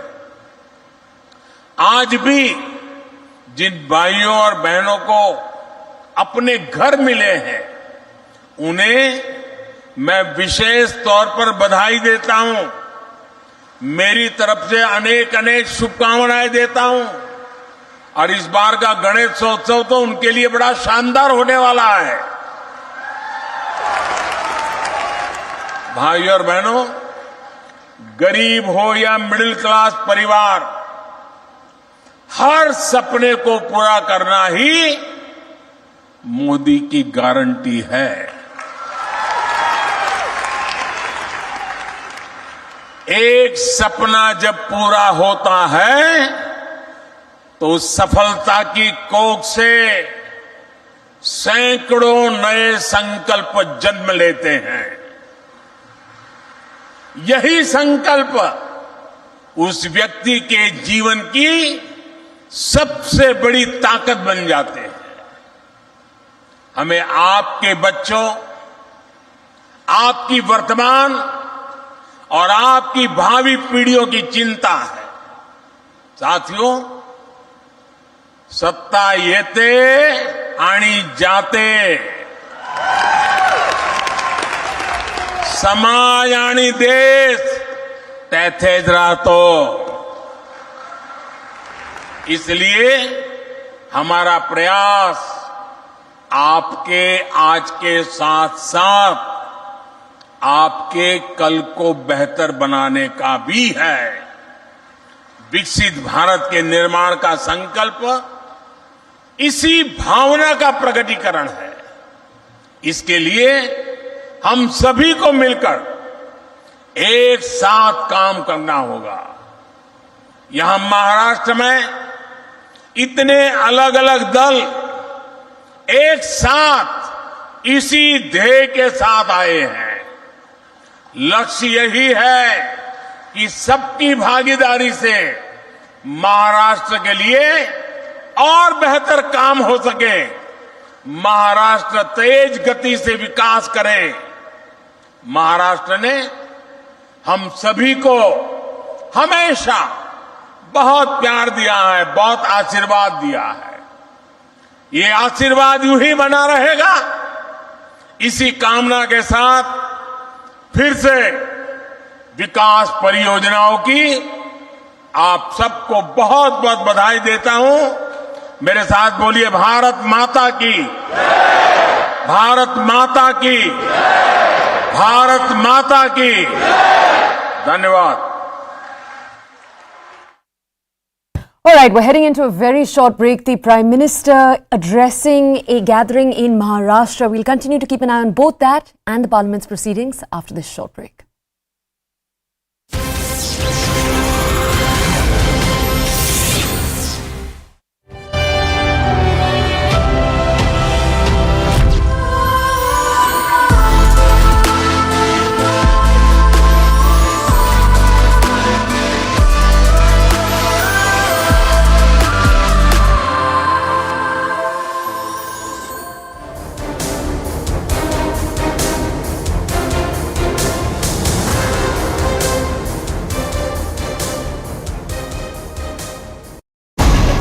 Who is a prominent cow vigilante and who is also wanted for the murder of two men in Rajasthan during the VHP's Shobha Yatra rally. Police lobbed tear gas shells to disperse the crowds yesterday, and Ministry of Home Affairs has sent 20 coys of CAPF, including 12 coys of Rapid Action Force, to Haryana to maintain law and order situation in the area. Meanwhile, mobile internet services have also been suspended along with the imposition of Section 144 in Nuh and Gurugram till Wednesday to contain the tension. So the internet has been suspended in Nuh, whereas Section 144 has been imposed in Nuh and Gurugram as well.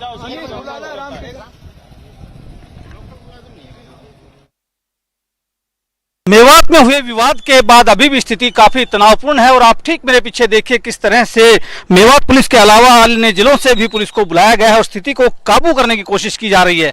बिल्कुल police के ठीक उस तरफ सामने जो है उपद्रवी हैं और लगातार फायरिंग कर रहे हैं पुलिस के ऊपर, और पुलिस भी अपने बचाव में लगातार फायरिंग कर रही है और कोशिश कर रही है कि इनको यहाँ से खदेड़ा जाए। ये सिर्फ एक जगह की तस्वीर नहीं है, बल्कि मेवात के हर एक तरफ जो रास्ता जाता है, हर रास्ते पर इसी तरह से उपद्रवी मौजूद हैं। ये जो दूसरा रास्ता है, ये आप देख रहे हैं, ये बाजार का रास्ता है और यहाँ पर भी स्थिति कुछ ऐसी ही है और इसीलिए अब लगातार जो पुलिस है वो आगे बढ़ रही है, हर रास्ते पर आगे जा रही है ताकि जितने भी लोग यहाँ मौजूद हैं जो माहौल खराब करने की कोशिश कर रहे हैं उनको किसी तरह से काबू किया जा सके। और इस दौरान कई सारे पुलिसकर्मी भी घायल हो चुके हैं जिनका अलग अलग अस्पतालों में इलाज चल रहा है। और इस सब के बीच हरियाणा के गृह मंत्री ने भी ये कहा है कि हमारी नज़र है और जल्द ही केंद्र से भी मदद मांगी गई है इसको लेकर के, और साथ में जो लोग हिंदू समाज से जुड़े हुए हैं जो एक मंदिर के अंदर इस वक्त फंसे हुए हैं उनको भी वहां से बाहर निकालने का रास्ता सरकार खोज रही है। यहाँ पर बजरंग दल और विश्व हिंदू परिषद की शोभा यात्रा निकल रही थी, उसी दौरान एक दूसरे समुदाय के लोगों ने उनके ऊपर पत्थरबाजी शुरू कर दी और उसके बाद दोनों समुदाय के बीच जमकर पत्थरबाजी हुई। पुलिस जब मौके पर पहुंचती है तो पुलिस पार्टी को भी निशाना बनाया जाता है और आप देख सकते हैं यहाँ पर इस जगह पर तमाम जगहों पर केवल पत्थर ही पत्थर नजर आ रहे हैं, कांच के शीशे टूटे पड़े हैं, यहाँ पर गोलियों के बुलेट के निशान यहाँ पर आपको देखे जा रहे हैं और कोई पुलिसकर्मी जो है इस घटना में घायल हुए हैं। दरअसल ये बवाल ऐसे खड़ा हुआ है कि सोशल मीडिया पे जो जुनेद हत्याकांड का जो आरोपी है मोनू मानेसर, उसने एक पोस्ट डाली और उसने कहा कि वो भी मेवात पहुंचेगा जब ये शोभा यात्रा निकलेगी। इसके बाद ही जो मेवात नूह हुए उसमें एक समुदाय के अंदर गुस्सा पैदा हुआ और उसके बाद यहाँ पर इस तरह की अफवाह फैलाई गई जब शोभा यात्रा निकल रही थी कि मोनू मानेसर उस शोभा यात्रा में मौजूद है, और जिसके बाद स्थानीय लोगों ने जमकर यहाँ पर उत्पात मचाया, पत्थरबाजी की, आगजनी की। पुलिस ने आपराधिक धाराओं में मामला दर्ज करा और पुलिस की पहली प्राथमिकता यह है कि इस इलाके में शांति व्यवस्था कायम रहे। इंटरनेट सेवा को बाधित किया गया है और धारा 144 लगाई गई है। अफवाह फैलाई गई, उस अफवाह से स्थिति तनावपूर्ण हुई।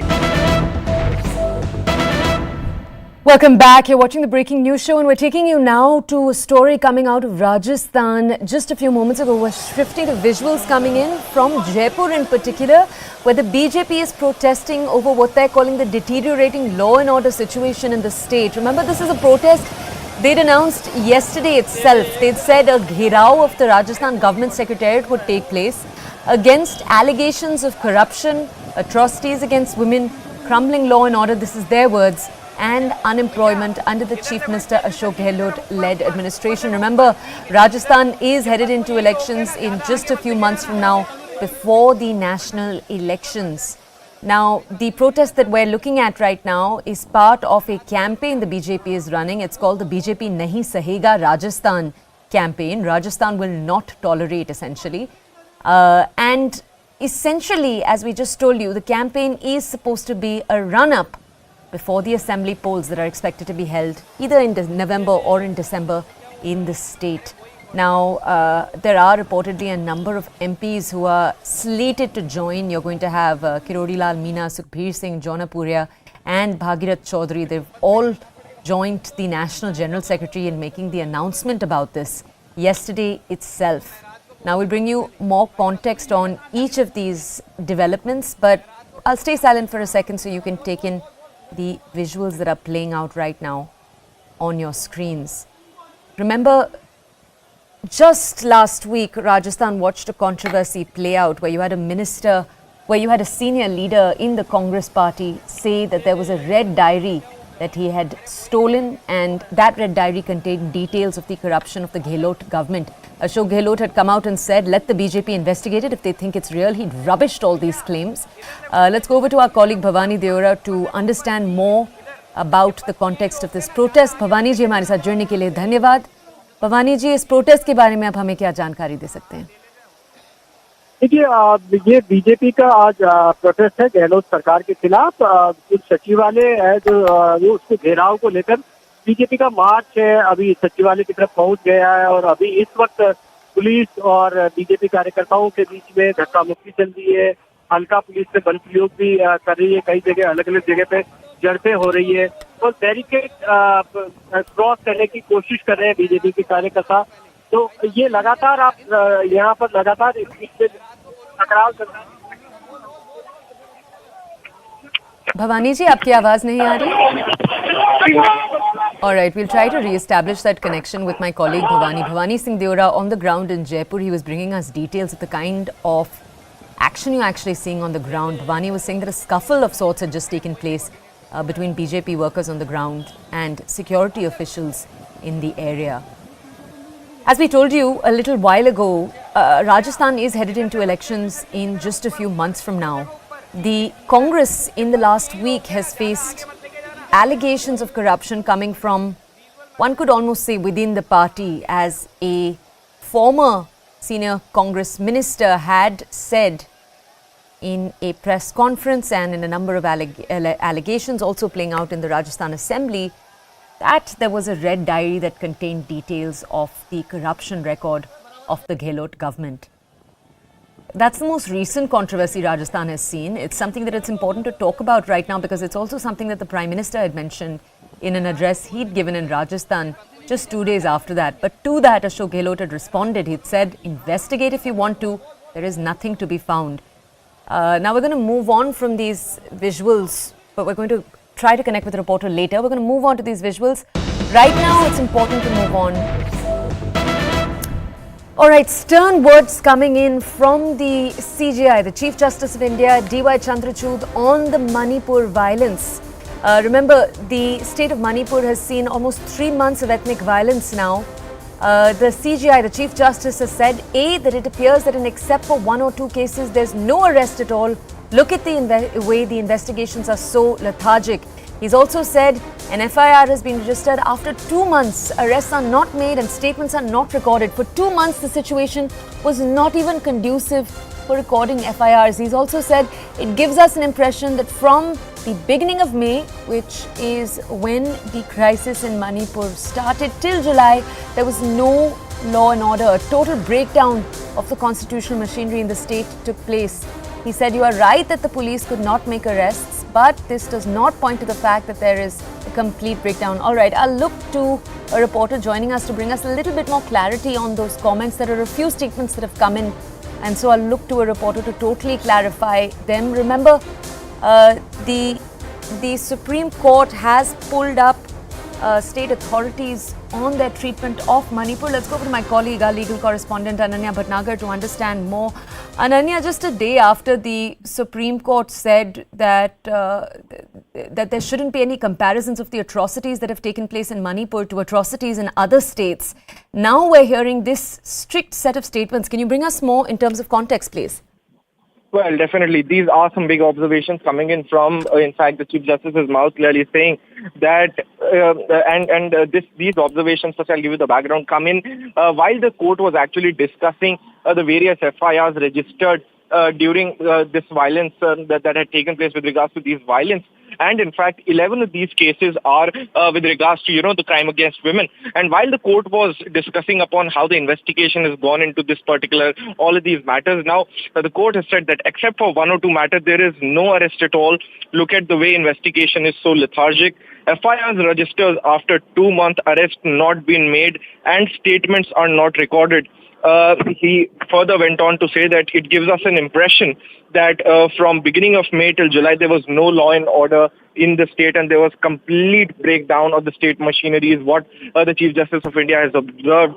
In fact, he has also said that you're right, that the police couldn't make arrest because there was no point and they could not enter, in fact, various localities as well. And clearly, again, the Chief Justice of India says that, the state police is incapable of investigating in this matter. And very, very stark observations now coming in from the Chief Justices. We still have to wait for what directions would be passed, but definitely this is not a really good day for at least the central government because they are, and in fact the Manipur government as well, because the Supreme Court, the top post of the country, clearly saying that, there is a complete breakdown of the law and order situation in Manipur and the state machinery has entirely failed in, protecting the people of Manipur. Okay, Ananya, thank you for that context. Let me just tell our audiences, they might remember the Supreme Court is right now looking at the case of 2 women being paraded naked in the strife-torn state of Manipur and the centre's request that that case be transferred outside of the state. That's why the Supreme Court is making these comments. That is all that we have for you here on the show today. Thank you for staying with us so far. We'll continue to focus on all of the day's top stories right here on CNN News 18.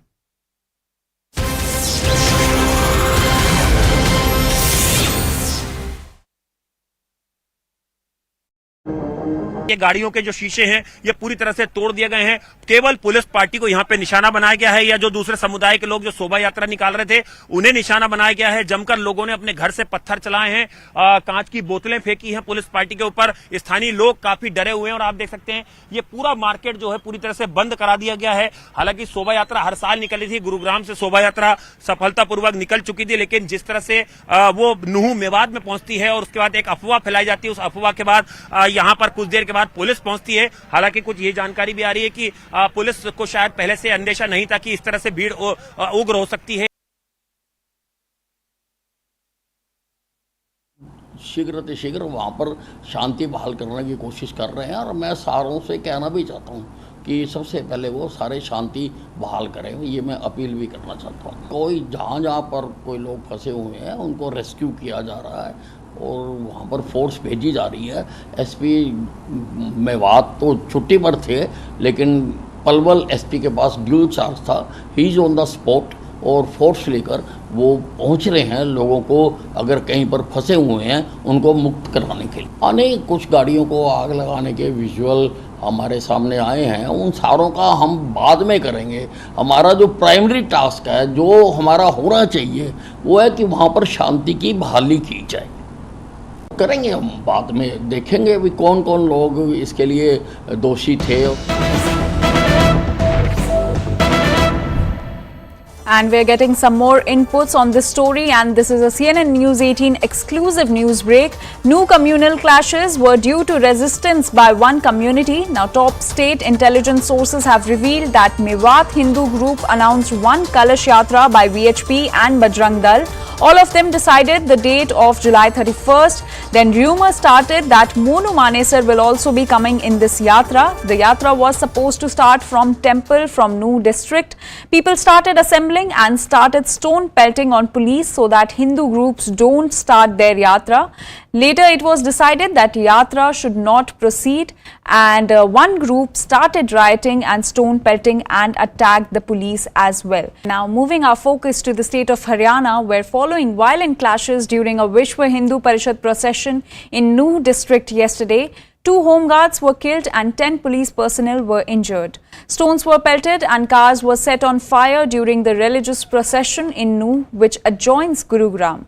Tensions reached a boiling point over the alleged presence of Monu Manesar, who is a prominent cow vigilante and who is also wanted for the murder of 2 men in Rajasthan during the VHP's Shobha Yatra rally. Police lobbed tear gas shells to disperse the crowds yesterday, and Ministry of Home Affairs has sent 20 coys of Good afternoon. Thanks a lot for staying with us here at CNN News 18. I'm Ridhima Bhatnagar, getting you all the top stories over the next 60 minutes. We're beginning this broadcast with some breaking developments coming in.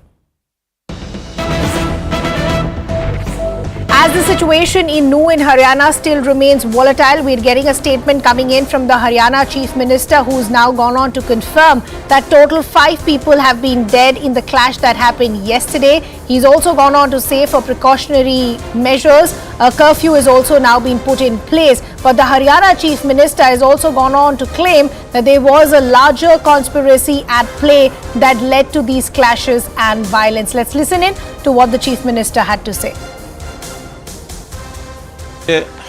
कल जो 31 तारीख को नूह में घटना हुई, बहुत ही एक दुर्भाग्यपूर्ण घटना है। इस घटना के होते ही जब हमको पता लगा तो हमने अपने पुलिस के सब उच्च अधिकारियों को, डीजीपी साहब, ADG CID, ADGP law and order और अन्य आसपास के जिलों से भी पुलिस फोर्स को तुरंत वहाँ रवाना किया। दोपहर 2 बजे के आसपास की ये घटनाएं हैं। घटना इस प्रकार हुई कि वहाँ समाज की एक यात्रा जो हर We have to shift our focus to some other visuals also now coming in. These are visuals that are coming in from Jaipur in Rajasthan. What you see on your screens is the BJP protesting in Jaipur in Rajasthan over deteriorating law and order situation. BJP workers, as you can see in those visuals, they've clashed with police authorities and local authorities on the ground. All of this playing out in Jaipur. There's an attempt to break police cordon and move towards the secretariat. That's the information that we're getting in, where the BJP leaders now protesting against the Gehlot government, against the Congress government in Rajasthan. And it looks like that protest is turning violent because the police is having a lot of difficulty to try and contain these protesters. So water cannons also being used at this point. There's a tug of war that's happening between police authorities and the BJP workers. As you can see on your screens, massive gathering of BJP workers and Karyakartas on the ground who are protesting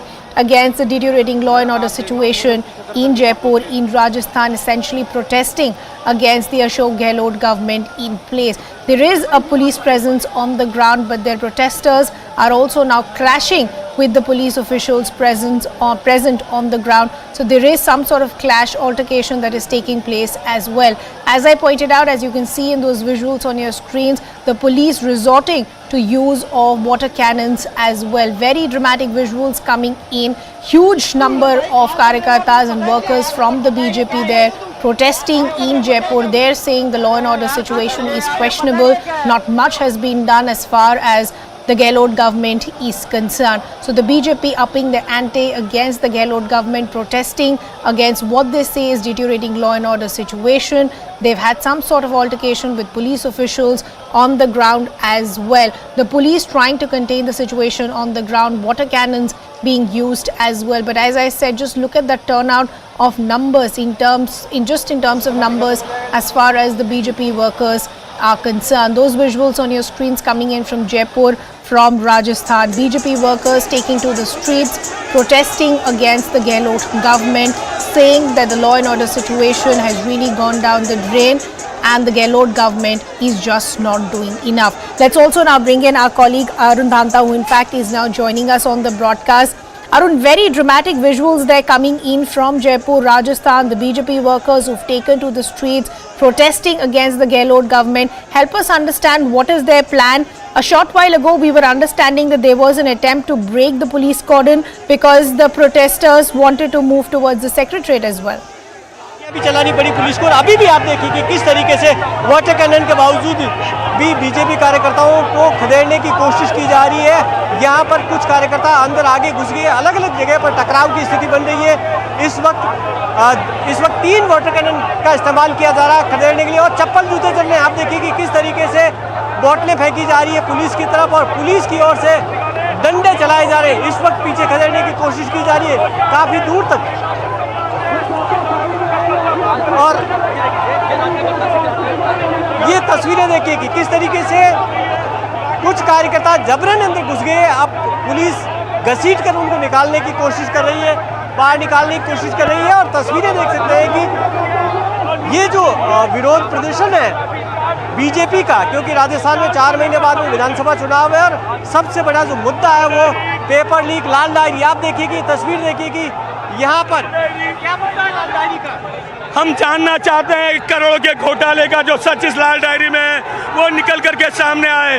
हम जानना चाहते हैं महिलाओं पे अत्याचार, युवाओं के जो पेपर लीक है उन पेपर लीक का सच अगर इस लाल डायरी में निकल करके आए। अजमेर 92 का अगर कोई सच इसमें है तो लाल डायरी में है तो निकल करके आए। इसको लेकर के डिमांड हमारी है।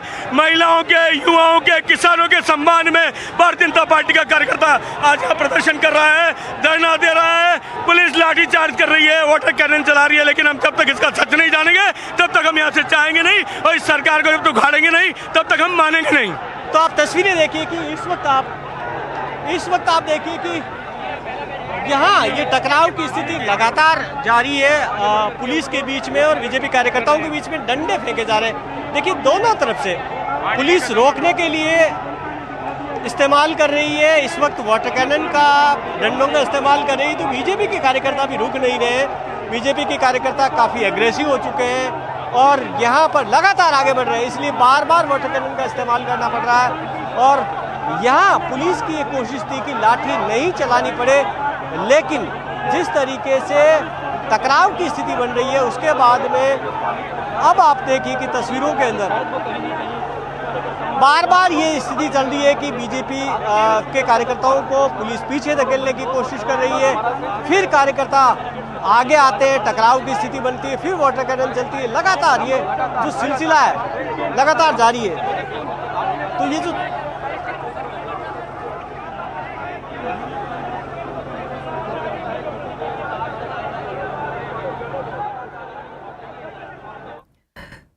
So as our colleague from News 18 was reporting for us, very dramatic visuals coming in from Jaipur in Rajasthan, the BJP upping their ante, protesting against the Gehlot government. Let's also bring in our colleague Arun Dhanta. Arun, are you picking up any other details? What's the plan as far as the BJP is concerned? Because they're having some sort of altercation on the ground with the police officials as well, police resorting to water cannons and possibly lathi charge as well.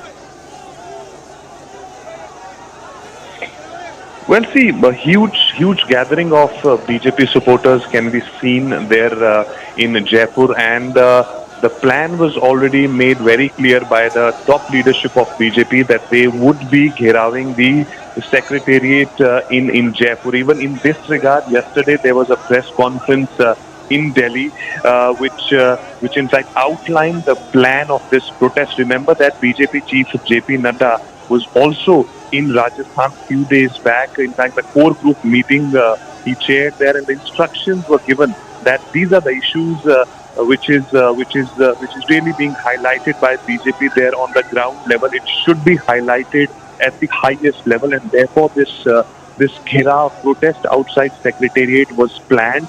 And in fact, as we speak, we are hearing the leaders of Bharatiya Janata Party who are part of this protest. They are saying that the issues specifically about the paper leak, the incident which are being reported against women, and the corruption, and also the Lal Diary, the Red Diary, which is being talked about recently in Rajasthan. These are the issues which BJP is. पर पूरा हुड़दंग का माहौल है इस वक्त। जयपुर का ये statue circle है, जयपुर का जो सबसे बड़ा हॉटस्पॉट माना जाता है, वीआईपी सर्किल माना जाता है। चारों तरफ सरकारी दफ्तर है।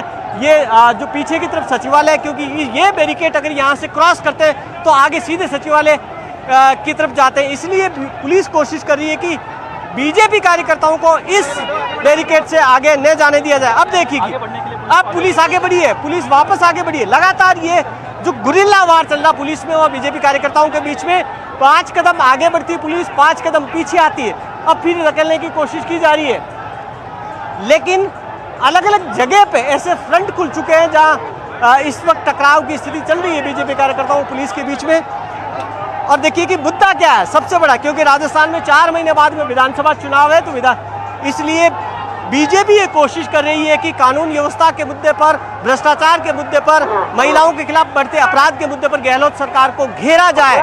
इसी मुद्दे पर सरकार को कटघरे में करना चाहती है, इसलिए इसी मुद्दे पर ये जो प्रदर्शन है सबसे बड़ा प्रदर्शन है बीजेपी का, अब तक का सबसे बड़ा प्रदर्शन है।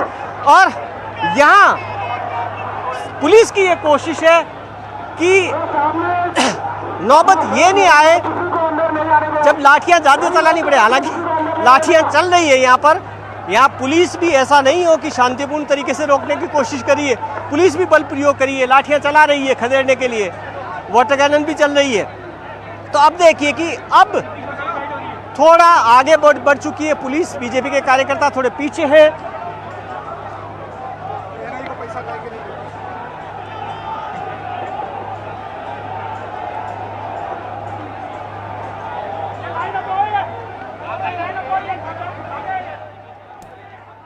So as we pointed out, situation looks like it's going from bad to worse because the BJP workers are trying to break the police cordon as well. They of course are protesting against the deteriorating law and order situation as far as the Gehlot government is concerned. Let's also now bring in BJP Sharad Pawar who is joining us. Sharad, help us understand what's the plan of the BJP, because currently this is not just looking like a protest, there is altercation that's happening with the police having to resort to water cannons as well. Is this the right way to protest? First of all, this was a democratic and a peaceful protest which every opposition has the right to take out in a state which for the last 4.5 years has deteriorated in such a way that the #1 state for women atrocities is Rajasthan. Just on one single day on 28th of July, there have been 15 incidents of rape, gang rapes against women in Rajasthan. Those who speak about all of these issues across the country don't give accountability as to why young girls are getting gang raped in Barmer, why they are being stripped naked and being raped in various parts of Rajasthan. And when questions are asked, and when people are coming out on the streets and protesting, they are given lathis and dandas. Is this democratic? Apart from that, this government has been the government steeped in biggest amount of corruption. What is it that they have done in corruption? 15 papers have been leaked, and the mastermind of the paper leak are seen with Congress leaders, or the Congress leaders like Salman Khurshid are defending them. When their own minister, Mr. Rajendra Guda, was asking them questions on women atrocities and on Red Diary, he was kicked out of the assembly, beaten up, and also kicked out of the ministry. Okay, Shahzad, 1 second. Just on the issue as far as the Red Diary is concerned, we all know that Rajasthan is a poll-bound state. The Prime Minister was also there a couple of days ago, and he also mentioned the Red Diary. Just minutes after that, there was a quick rebuttal that came from the Rajasthan Chief Minister Ashok Gehlot, who said, one, there is nothing as far as the Red Diary is concerned. Secondly, he said the central government has all the agencies under them. Why aren't they using the might of those agencies to try and find out what the Red Diary is all about? Mr. Gehlot, if he says there's nothing in the Red Diary, why did they snatch it from Rajendra Guda inside the assembly, and why did they remove references of it from the assembly proceedings? And Mr. Ashok Gehlot should tell us that if all these allegations are false, Rajendra Guda has not been removed from Communist Party. Why? And if he's supporting the action of agencies, then next time when the agencies take action on Sonia Gandhi, Rahul Gandhi and others, they should not call it vendetta politics. The agencies will do what they have to do.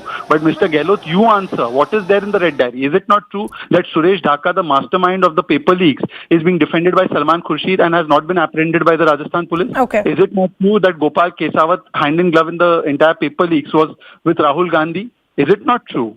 15 papers have been leaked. Is it not true? Bharat Singh wrote about the mining minister who is indulging in corruption. Shahzad, all I was asking was, yes, you have a right to protest, but is this the right way to protest where there is an altercation as far as the police officials on the ground are concerned? Unfortunately, Shahzad, I'll have to leave that conversation there. Appreciate you joining us here on CNN News 18. Let's go back to our colleague Arun Dhanta also, who continues to report for us. So Arun, if you heard Shahzad there, he's saying that this is a democratic protest. We have all the right to protest because the Gehlot government just doesn't have their priorities in place. What is the larger plan as far as the BJP is concerned? इस वक्त आप देखिए कि एक बार police ने कोशिश की कि शायद स्थितियां नियंत्रण में हो, वापस टकराव की स्थिति बनी हुई है। गजेंद्र सिंह शेखावत केंद्रीय मंत्री है, उनके बीच में और पुलिस के बीच में टकराव हुआ। और अब आप देखिए कि यहाँ बीजेपी नेताओं को, सीनियर नेता बीजेपी के प्रदेश अध्यक्ष है, उनको खदेड़ने की कोशिश की जा रही है। अब आप देखिए कि यहाँ से बीजेपी नेताओं को हटाने के लिए बल प्रयोग कर रही है पुलिस, और जिनको खदेड़ रही है वो पार्टी के सीनियर नेता है सारे। राजस्थान बीजेपी के अध्यक्ष है सीपी जोशी, गजेंद्र सिंह शेखावत है, राज्यवर्धन सिंह राठौड़ है। तमाम इन नेताओं को यहाँ से, इस जगह से, यहाँ से हटाने की कोशिश कर रही है, क्योंकि पुलिस को ये आशंका है कि कहीं ऐसा नहीं हो बैरिकेड क्रॉस कर दे। यहाँ पर ये मीडिया से बात कर रहे थे इस वक्त, अब यहाँ पर ये टकराव की फिर स्थिति बनी है यहाँ पर। और अब बीजेपी के कार्यकर्ता जो पीछे हट रहे थे, वापस एक बार बढ़ रहे हैं। यहाँ पर वापस एक बार टकराव की स्थिति बनी है, यहाँ पर धरने पे बैठ गए हैं। यहाँ पर यह देखिए कि जितना पुलिस कोशिश कर रही है यहाँ पर उतना ही गुस्सा बढ़ता जा रहा है बीजेपी कार्यकर्ताओं। आप देखिए कि सीपी जोशी जो नजर आ रहे हैं बीजेपी के प्रदेश अध्यक्ष पुलिस से उलझते हुए, आप देखिए कि गजेंद्र सिंह शेखावत है, सीपी जोशी, दोनों पुलिस से इस वक्त उलझ रहे हैं। पुलिस दोनों को पीछे धकेलने की कोशिश कर रही है, रस्साकसी हो रही है। यहाँ पर ये टकराव की स्थिति है, ये नौबत है। गजेंद्र सिंह शेखावत का आरोप है कि वो शांतिपूर्ण प्रदर्शन कर रहे थे, लेकिन उससे पहले ही पुलिस ने वाटर कैनन चलाई। पुलिस ने, अब आप देखिए कि ये फिर एक बार बल प्रयोग की कोशिश। तो यहाँ पर जो बीजेपी कार्यकर्ता है, बीजेपी नेता हैं, उनके बीच में, पुलिस के बीच में टकराव की स्थिति है। Let's also now bring in Satish Punia, who's also joining us on the broadcast. He's also from the BJP. Punia sir, बहुत बहुत धन्यवाद हमसे बात करने के लिए। आप हमें क्या बता सकते हैं कि बीजेपी का क्या प्लान है? प्रोटेस्ट करना आपका अधिकार है, पर क्या इस तरह का प्रोटेस्ट करना चाहिए? देखिए, हम लोग बुनियादी मुद्दों पे संघर्ष कर रहे हैं, लोकतांत्रिक तरीके से शांतिपूर्ण अपना प्रदर्शन कर रहे थे। लाठी की जरूरत नहीं थी, वाटर कैनन की जरूरत नहीं थी, लेकिन जिस तरीके से कांग्रेस पार्टी की सरकार, पुलिस ने जो ज्यादती की, मेरे खुद के रायताई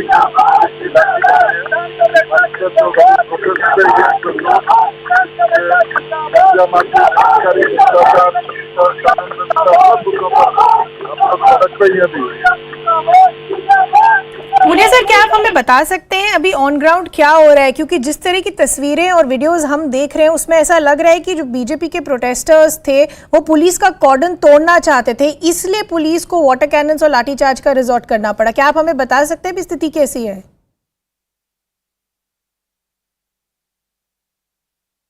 Okay, we seem to have lost that line with Satish Punia. We'll try and get him back.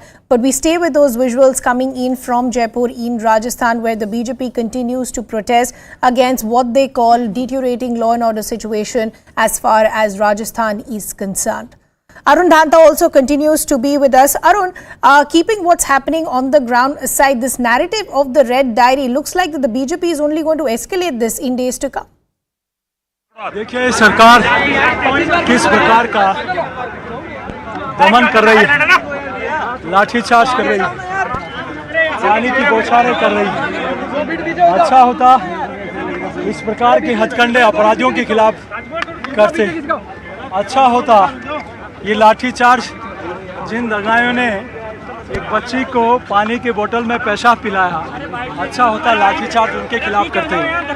जिन दंगाइयों ने मालपुरा में एक शांत बस्ती में जाकर तलवारों से हमला किया, अच्छा होता है लाठीचार्ज वहाँ करते हैं। लाठीचार्ज वहाँ करते जहाँ लोग सब तन से जुड़ा के नारे लगाकर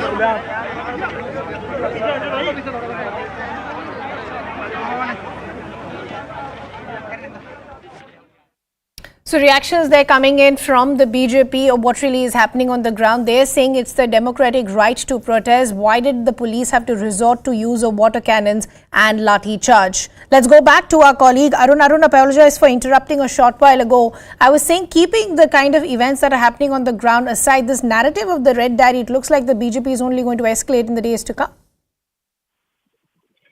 Well, that's right, and therefore we are seeing this massive protest being organized by BJP outside Secretariat in Jaipur. And remember, Ridhima, that we are not far away from the assembly elections, and therefore perhaps in coming few days and months we'll see more and more such kind of protest. Now, as far as issues are concerned, BJP knows that they have these issues at their hand, which are very significant as far as election and politics of Rajasthan is concerned. The one issue, of course, which they are raising is Rajasthan की जनता के इस आक्रोश में वर्तमान की सरकार जल करके भस्म होने वाली है। लाल डायरी का मामला सामने आ रहा है, क्या देखिए, लाल डायरी जो चीख करके हम पिछले 4.5 साल से कह रहे थे कि ये राजस्थान की सरकार भ्रष्टाचारी सरकार है। केवल हम ही नहीं, कांग्रेस पार्टी के एमएलए कह रहे थे, सदन पर के पटल पर खड़े होकर के विधायक और मंत्री कह रहे थे, मंत्री का दर्जा प्राप्त लोग कह रहे थे, कैबिनेट में बैठने वाले लोग कह रहे थे कि ये सदी की सबसे भ्रष्टाचारी सरकार है। अब उस पर मोहर लग गई है और अब राजस्थान की जनता जवाब मांगती है कि उस लाल डायरी में क्या लिखा गया था, उस लाल डायरी में क्या राज दफन थे, जिसको छीनने के लिए इस तरह से 2 दिन पहले तक सरकार में कैबिनेट में मंत्री रहे राजेंद्र सिंह जी पर इस तरह से हमला किया गया। उनके साथ दुराचार किया गया, उनको लातें मारी गई, उनके साथ मारपीट की गई और डायरी के पन्ने छीन लिए गए। मैं तो ये पूछना चाहता हूँ कि इस डायरी के अलावा राजस्थान के कितने काले कारनामों के डायरी आपके पास हैं? ये तो एक डायरी थी, इसके अलावा आबकारी भ्रष्टाचार की डायरी अलग होगी, जो माइनिंग में भ्रष्टाचार और घोटाला हुआ उसकी डायरी अलग होगी, जो ठेकों में गड़बड़ झाला हुआ उसकी डायरी शायद हरी रंग की होगी। ऐसी हरी, पीली, नीली, काली और गुलाबी इन सब डायरियों का हिसाब जो है राजस्थान की जनता आपके बाहर करने वाली है। So reactions continue to come in. Arun, please continue. Apologize for interrupting earlier. Well, see, so I was talking about the issues which BJP has planned to pick up in this protest, or perhaps in coming few months we'll see more and more such protests. So the issues are, first, of course, they are taking that issue of paper leaks, which are a continuous process in Rajasthan, which we are seeing in past a couple of years. And the second issue which BJP is picking up is corruption in various departments of Rajasthan government. And third is Lal Diary, of course, in which they are saying that there are many skeletons which will tumble out of the closet if that details of Red Diary comes out. And in fact, they are saying that there are various other diaries related to various other departments and the corruptions of the Gehlot government. And this is in fact after that core group meeting, today's protest, Ridhima, happened in Jaipur, which BJP chief JP Nadda had chaired, and in fact the clear instructions were given that now we had done various press conferences, small protests in different parts of Rajasthan. Now it is time to actually hit the road. Arun, I apologize for interrupting. I'll just come back to you in just a bit. I believe from the BJP, Satish Punia is now back with us. Sir, बहुत-बहुत धन्यवाद हमसे बात करने के लिए. क्या आप हमें अभी बता सकते हैं कि स्थिति कैसी है? आपका हक है प्रोटेस्ट करना, संविधान में आपको हक मिलता है, पर जिस तरह की तस्वीरें और वीडियो सामने आ रही हैं, ऐसा लग रहा है कि बीजेपी के जो वर्कर्स हैं, जो प्रोटेस्ट कर रहे हैं, वो पुलिस कॉर्डन को तोड़ने की भी कोशिश कर रहे हैं, बैरिकेड्स जंप कर रहे हैं. तो क्या ऐसे प्रोटेस्ट करना चाहिए बीजेपी को? देखिए, हम लोग, हमारा अधिकार है शांतिपूर्ण तरीके से किसान कर्जा माफी, बेरोजगारी, पेपर लीक, तुष्टीकरण, अपराध, भ्रष्टाचार, इन सब मुद्दों पर शांतिपूर्ण प्रदर्शन कर रहे थे. लेकिन ये पहली बार नहीं हुआ. सरकार ने कोरोना में भी पेंडेमिक एक्ट के मुकदमे दर्ज किए. उस तर्ज पर यहाँ भी आज जिस तरीके से पुलिस ने लाठी चलाई, वाटर कैनन का इस्तेमाल किया, सरकार की मंशा साफ दिखती है कि वो आंदोलन को वाटर कैनन और लाठियों से दबाना चाह रही है. लेकिन राजस्थान के नौजवानों के बीच में पेपर लीक का मुद्दा इन सरकार के पीछे ऐसा कारक बन के पीछे पड़ेगा जो सरकार की विदाई का कारक बनेगा. किसान कर्जा माफी के नाम पर आंदोलनरत हैं, किसानों को अवसाद में जाना पड़ा, आत्महत्याएं करनी पड़ी. नौजवानों को 2100 नौजवान आत्महत्या कर चुके हैं अब तक. जो जिस तरीके से कानून व्यवस्था की बदहाली है, दलित, वंचित, महिला कोई सुरक्षित नहीं इस राज्य में. मैं नहीं कह रहा, नेशनल क्राइम रिकॉर्ड ब्यूरो के आंकड़े कहते हैं. और भ्रष्टाचार के मसले में ये सरकार जिस तरीके से खुद आरोपित है, आज तक पता नहीं लगा कि सचिवालय में मुख्यमंत्री की नाक के नीचे नकदी कैसे आई, सोने के बिस्किट कैसे मिले. तो कुल मिलाकर ये सरकार पापी है, तुष्टीकरण करती है, रामनवमी पे, हिंदू नववर्ष पे प्रतिबंध लगाती है. और इसलिए का कार्यकर्ता सड़कों पर है और हम सब गाड़ी नगर नगर इस आंदोलन भी लड़ेंगे और सड़क पर भी लड़ेंगे. जी पुनिया जी, जैसे आप कह रहे हैं, आपका ये कहना है कि जो गहलोत सरकार है वो तुष्टीकरण की राजनीति कर रही है, पर आप मुझे ये समझाइए, आप कह रहे हैं आप शांतिपूर्वक प्रोटेस्ट कर रहे, तो स्थिति ऐसी क्या बदली कि पुलिस को लाठीचार्ज और वाटर कैनन का इस्तेमाल करना पड़ा? Okay, we seem to have lost that line with Mr. Punia, who in fact was saying some reactions coming in. First, listen.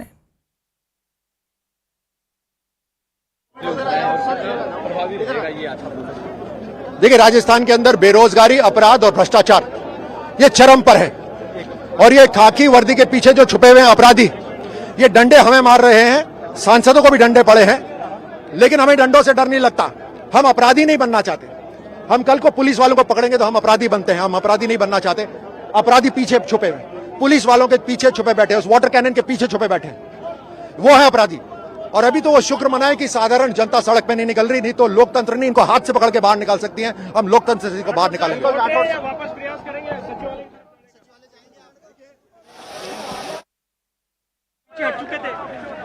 देखिए, कार्यकर्ता और मैं भी शामिल, हम कानून को नहीं तोड़ना चाहते। आपको क्या लगता है भारतीय जनता पार्टी के कार्यकर्ताओं के अंदर, युवाओं के अंदर इतना दम है कि छोटी सी बाधा को पार नहीं कर सकते? कर सकते हैं। लाठियां हमें भी पड़ी है, यहां मारी है उन्होंने लाठियां, लेकिन अब अपराधी नहीं बनना चाहते। एक बहुत बड़ा फर्क है भारतीय जनता पार्टी के कार्यकर्ता में और कांग्रेस वालों में। हम अपराधी नहीं बनना चाहते। ये पुलिस वाले अनफॉर्चुनेटली अपराधियों का साथ दे रहे हैं क्योंकि वो सत्ता में है। हमें पुलिस से बैर नहीं है, हमें गहलोत के कुशासन से बैर है। जो बेरोजगारी, भ्रष्टाचार और अपराध हो रहा है, हमें उससे बैर है। जो राजस्थान की हालत कर दी, हमें उससे बैर है और हम ये नहीं सहेंगे।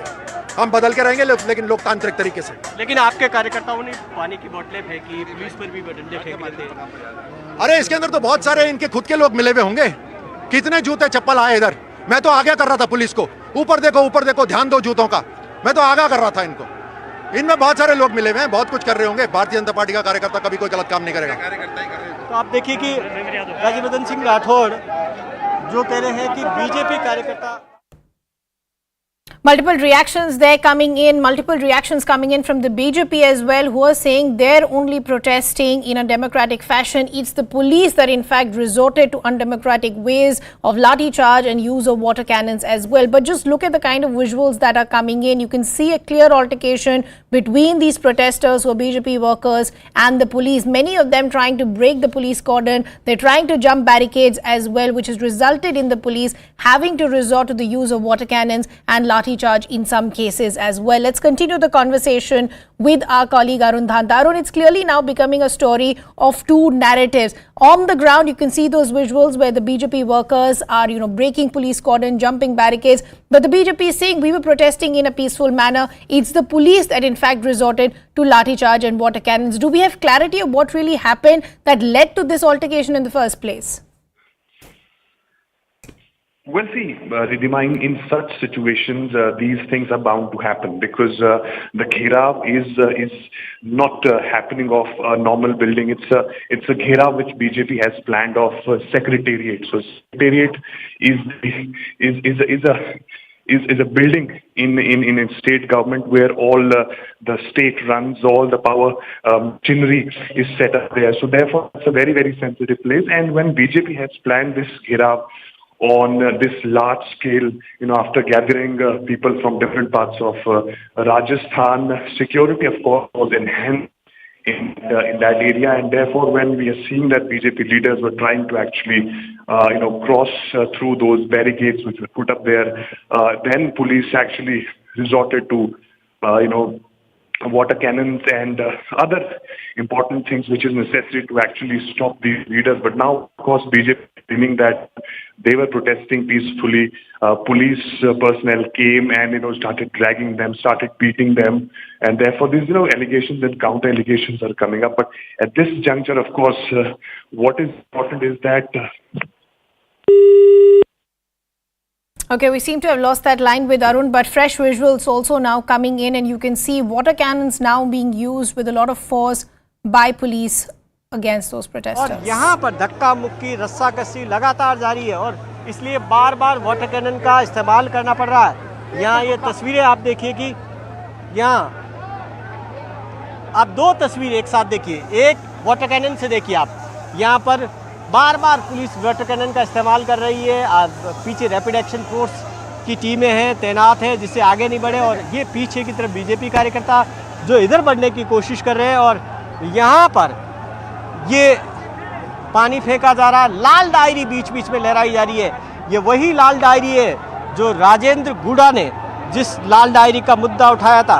राजेंद्र गुड़ा गहलोत सरकार में बर्खास्त मंत्री है जिनको टर्मिनेट कर दिया गया और राजेंद्र गुड़ा ने आरोप लगाया था इस लाल डायरी में कच्चा चिट्ठा है। कच्चा चिट्ठा मुख्यमंत्री अशोक गहलोत पर आरोप लगाए थे कि उनके जो लेन देन से जुड़े हुए डिटेल्स हैं, जो गहलोत के नज़दीकी है, धर्मेंद्र राठौड़ कहा जा रहा, उन्होंने लाल डायरी लिखी है। अब देखिए कि ये लाल डायरी किस तरीके से सियासी मुद्दा बन गई। बीजेपी के हाथ लग चुकी है लाल डायरी सियासी मुद्दे के रूप में और इस मुद्दे को बनाया जा रहा है। और ये ऑन ग्राउंड लाल डायरी, भ्रष्टाचार और महिलाओं के खिलाफ अपराध के मुद्दे पर बीजेपी घेरने की कोशिश कर रही है कांग्रेस को और इसीलिए ये जो टकराव की स्थिति बनी हुई है। यहाँ पर पुलिस ये कोशिश कर रही है कि किसी तरीके से पीछे खदेड़ा जाए। खदेड़ा जा रहा है। अभी आप देखिए कि ये जो तस्वीरें साफ तौर पर नजर आ रही है, बीजेपी के कार्यकर्ता, ये स्टैचू सर्किल है। स्टैचू सर्किल जो सचिवालय को आगे कनेक्ट करता है, क्योंकि यही एक बाउंड्री लाइन है। अगर यहाँ से इस बाउंड्री लाइन यानी इस बैरिकेडिंग को क्रॉस कर दिया जाए तो उससे आगे सचिवालय आ जाता है। इसलिए पुलिस की कोशिश होगी कि यहाँ पर ये जो बाउंड्री लाइन है इससे आगे न बढ़ने दिया जाए। इसीलिए ये बैटल ग्राउंड बना हुआ है। यहाँ पर यहीं पर टकराव की मेन स्थिति है। इसीलिए लगातार बीजेपी के कार्यकर्ता आगे बढ़ने की कोशिश कर रहे हैं। पुलिस लाठियाँ मार रही है, ये खदेड़ रही है और वाटर कैनन का इस्तेमाल कर रही है। जो बीजेपी का प्रोटेस्ट है उसको लीड कर रहे हैं सीपी जोशी है, प्रदेश अध्यक्ष हैं, गजेंद्र सिंह शेखावत हैं, केंद्रीय मंत्री है, और राजेंद्र राठौड़ विपक्ष के नेता, यानी कि बीजेपी की। Those developments that are coming in from Jaipur and Rajasthan, where the BJP is continuing to protest against the Gehlot government. This is a developing story. We'll keep tracking those developments. For now, slipping into a very short break.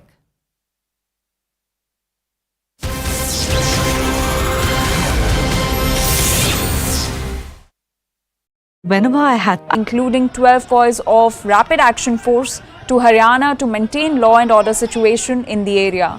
Meanwhile, mobile internet services have also been suspended along with the imposition of Section 144 in Nuh and Gurugram till Wednesday to contain the tension. So the internet has been suspended in Nuh, whereas Section 144 has been imposed in Nuh and Gurugram as well.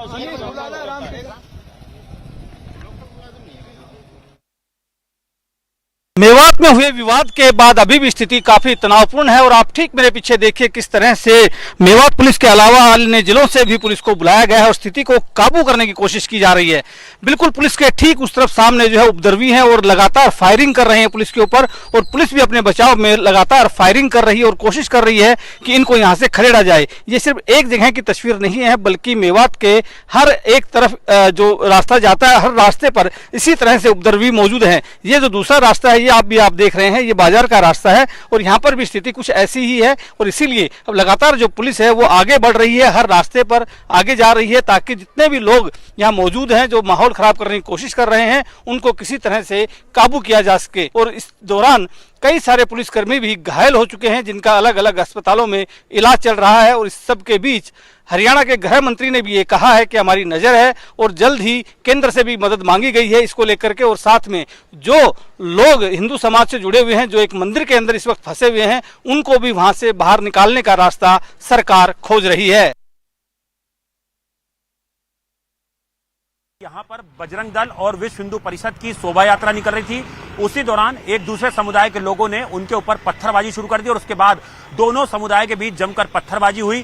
Police जब मौके पर पहुंचती है तो police party को भी निशाना बनाया जाता है और आप देख सकते हैं यहाँ पर इस जगह पर तमाम जगहों पर केवल पत्थर ही पत्थर नजर आ रहे हैं, कांच के शीशे टूटे पड़े हैं, यहाँ पर गोलियों के बुलेट के निशान यहाँ पर आपको देखे जा रहे हैं और कोई पुलिसकर्मी जो है इस घटना में घायल हुए हैं। दरअसल ये बवाल ऐसे खड़ा हुआ है कि सोशल मीडिया पे जो जुनेद हत्याकांड का जो आरोपी है मोनू मानेसर, उसने एक पोस्ट डाली और उसने कहा कि वो भी मेवात पहुंचेगा जब ये शोभा यात्रा निकलेगी। इसके बाद ही जो मेवात नूह हुए उसमें एक समुदाय के अंदर गुस्सा पैदा हुआ और उसके बाद यहाँ पर इस तरह की अफवाह फैलाई गई जब शोभा यात्रा निकल रही थी कि मोनू मानेसर उस शोभा यात्रा में मौजूद है, और जिसके बाद स्थानीय लोगों ने जमकर यहाँ पर उत्पात मचाया, पत्थरबाजी की, आगजनी की। पुलिस ने आपराधिक धाराओं में मामला दर्ज करा और पुलिस की पहली प्राथमिकता यह है कि इस इलाके में शांति व्यवस्था कायम रहे। इंटरनेट सेवा को बाधित किया गया है और धारा 144 लगाई गई है। अफवाह फैलाई गई, उस अफवाह से स्थिति तनावपूर्ण हुई और आप देख सकते हैं ये गाड़ियों के जो शीशे हैं ये पूरी तरह से तोड़ दिए गए हैं। केवल पुलिस पार्टी को यहाँ पे निशाना बनाया गया है या जो दूसरे समुदाय के लोग जो शोभा यात्रा निकाल रहे थे उन्हें निशाना बनाया गया है। जमकर लोगों ने अपने घर से पत्थर चलाए हैं, कांच की बोतलें फेंकी हैं पुलिस पार्टी के ऊपर। स्थानीय लोग काफी डरे हुए हैं और आप देख सकते हैं ये पूरा मार्केट जो है पूरी तरह से बंद करा दिया गया है। हालांकि शोभा यात्रा हर साल निकली थी, गुरुग्राम से शोभा यात्रा सफलतापूर्वक निकल चुकी थी, लेकिन जिस तरह से वो नूह मेवात में पहुंचती है और उसके बाद एक अफवाह फैलाई जाती है, उस अफवाह के बाद यहां पर कुछ देर के बाद पुलिस पहुंचती है। हालांकि कुछ ये जानकारी भी आ रही है कि पुलिस को शायद पहले से अंदेशा नहीं था कि इस तरह से भीड़ उग्र हो सकती है। शीघ्र वहाँ पर शांति बहाल करने की कोशिश कर रहे हैं और मैं सारों से कहना भी चाहता हूँ कि सबसे पहले वो सारे शांति बहाल करें, ये मैं अपील भी करना चाहता हूँ। कोई जहाँ पर कोई लोग फंसे हुए हैं उनको रेस्क्यू किया जा रहा है। Welcome back. Thanks a lot for staying with us. Some breaking developments now coming in.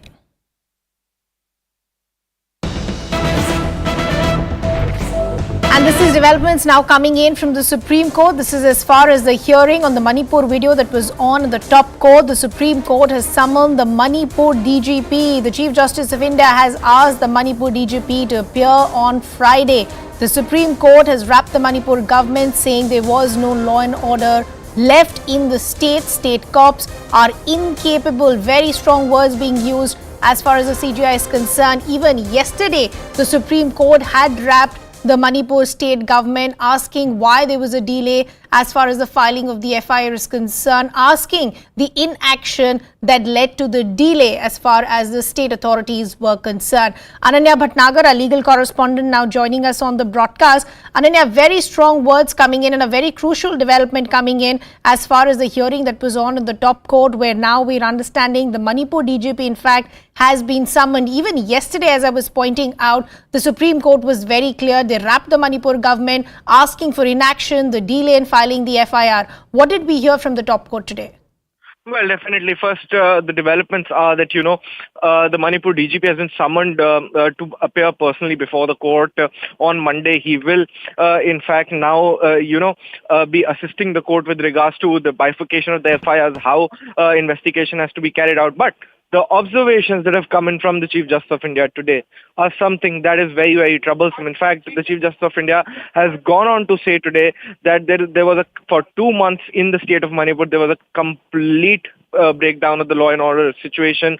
There was no law and order there, and the state machinery has completely failed in to actually protect the people of Manipur. In fact, it was also deliberating as to how can the investigation in these more than 6,000 FIRs that have been registered in this with relation to this violence be investigated, because all the 6,000 FIRs cannot in fact be entrusted to the CBI, because CBI handles only premier cases, and if at all CBI would be given all these 6,000 FIRs, the CBI itself will break down in investigating all of them. So that mechanism is being devised now. Apart from that, what has also been the concern of the court is with regards to the identification of the dead bodies, for which the court has asked the Solicitor General to come back on Monday. And, very, very crucially, the Supreme Court has held that the investigations that have been conducted so far are very, very tardy, are slow, and in fact, few or no arrests have been made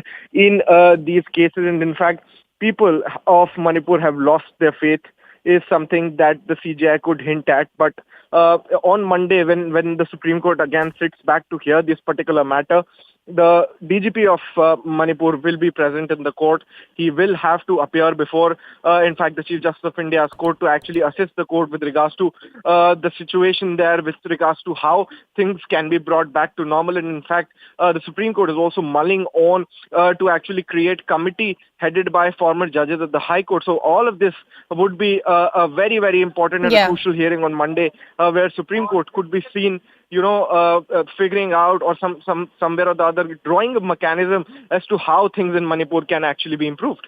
Yeah, very strong words, as we pointed out, Ananya, coming in as far as the top court is concerned, and that hearing on Monday is also going to be extremely crucial. I just want to go back to what we heard from the Supreme Court even yesterday, and I want to understand whether there was any development on those lines. Yesterday also we heard from the top court that yes, immediate justice for these victims is needed, but what about a larger mechanism in place to ensure that there is not the kind of inaction that we saw by authorities on the ground? Was there any development on those lines today?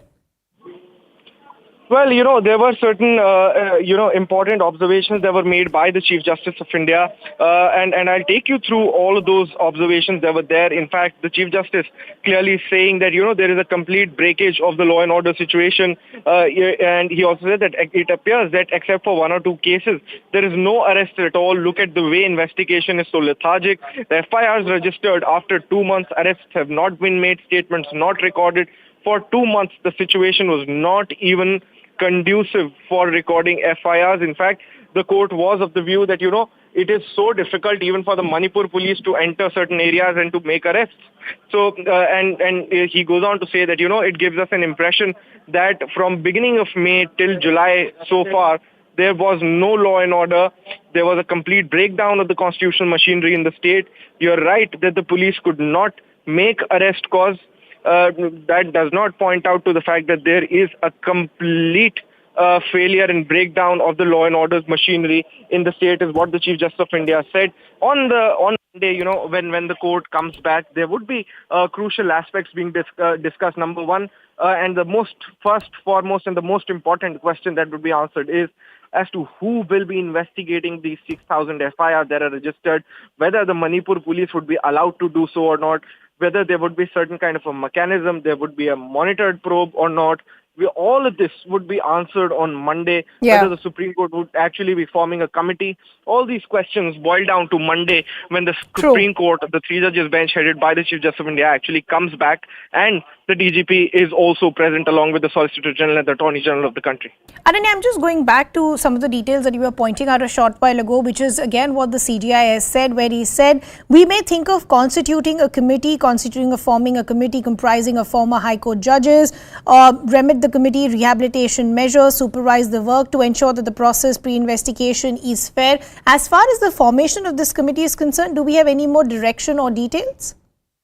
Well, these committees have not been formed, but the Supreme Court is mulling upon doing so.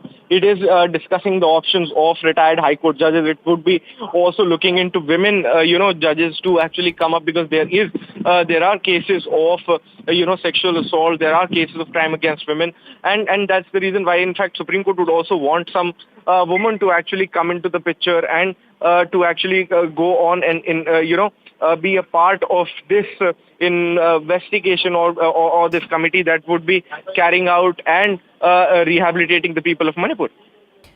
Ananya, I also want to understand in terms of the clear lapses that the CJ and the top court felt that has happened in part of the state government. Could you list those lapses as well? Because as I pointed out, they already pointed out to the fact that there was delay in the first action, which was filing of FIR. So have they listed any terms of lapses that they feel that has already occurred on part of the state authorities?